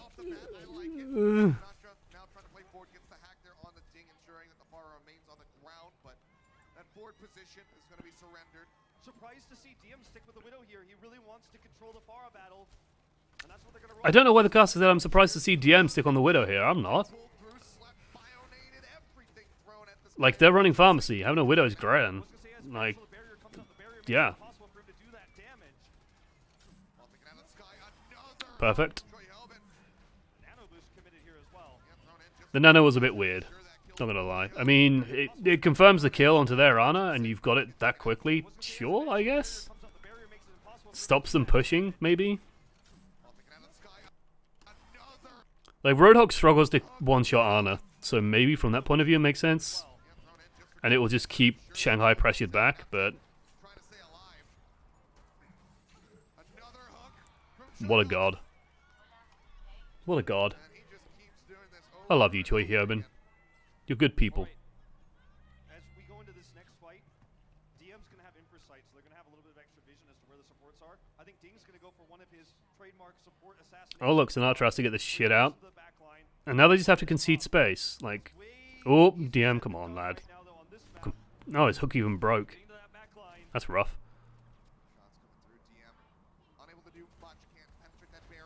And this isn't so much about, like, getting kills. It's just about space. That's all this is about, is space and sightlines. DM's playing from the low ground with the tanks. Great field of view. Knows where the pharmacy is. Rascal knows that he can't play, like, going blow to blow with the Ding is going to be rough, but he kind of has to try and do that, so he's doing that. He's trying to contest him. He's the only one that can, because you're running nothing else that can really deal with him. Sinatra wants to build his EMP. He can't, like, try and hack the Ding every moment of every day. And it's the one positional error. One split second of error, and oh look, he's dead. And you can't res it because Ding is literally saying, yeah, go on, try. You got no Diva, so he can just do that. That's all they need. Ding push, like, DM pushes people towards Ding pushes people towards DM. Simple relationship between the two. And this is where, if you are Sanfran, you are shitting yourself. Because you are playing Dorado into a Pharah control in the air and a Widow controlling your spawns. They have managed to get out of spawn in time, and this is a saving grace, a huge saving grace. But they trade Choi Hyobin for it. And I think they can pick him up as well. Yeah, they pick him up. But even then, it's just like... You can feel that Sanfran are still, like, flustered. They're still like, oh my god. EMP, get him, slow him down, stop him, and they do it with the EMP, and then Sinatra has to swap because you've got to contest the Widow on this point.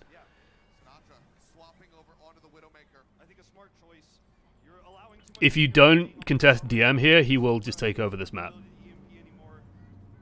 a tough matchup into DM, but you have side advantage, at least for the moment. You're going to assume you're going to keep that for 4 minutes, or you lose in this finals. Supercharger coming out first from Gamsu. Super now matching. DM wraps his way around the side. Here's the thing. Sinatra isn't contesting... I love Coma doing that as well. I love that so much. Here's the issue I have. Yeah, Sinatra is not contesting shit here. Like, he can plug into the back of Gamsu a little bit, I guess, but DM's just free farming.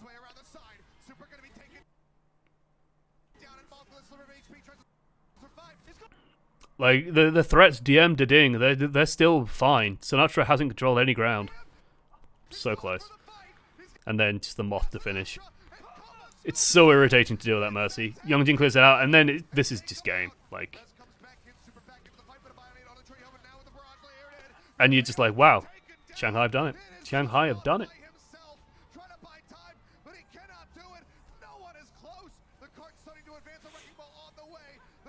Sinatra didn't see it comating? I don't know. You could try. Ah, and then all the confetti, all the hugs. There was some really good footage on the Shanghai Dragons Twitter, I think, of like the people backstage and just like how pumped they were.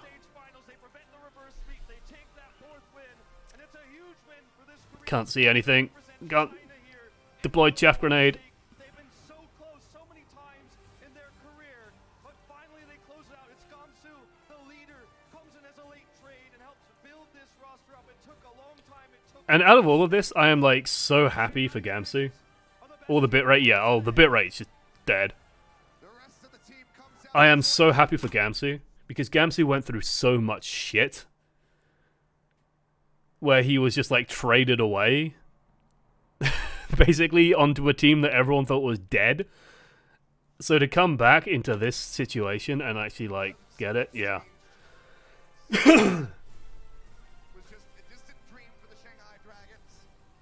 Last year, no one could have seen this future. No one could have seen today.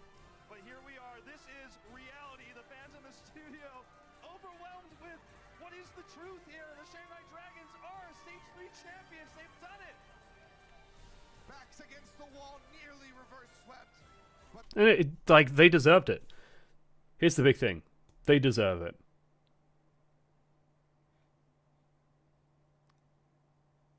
Actually, brain dead analysis. Thank you so much, Ulramok. Good to have you here. Anyway, that's been it from me for today. And yeah, we'll see you in on a couple of days' time, actually, on Thursday.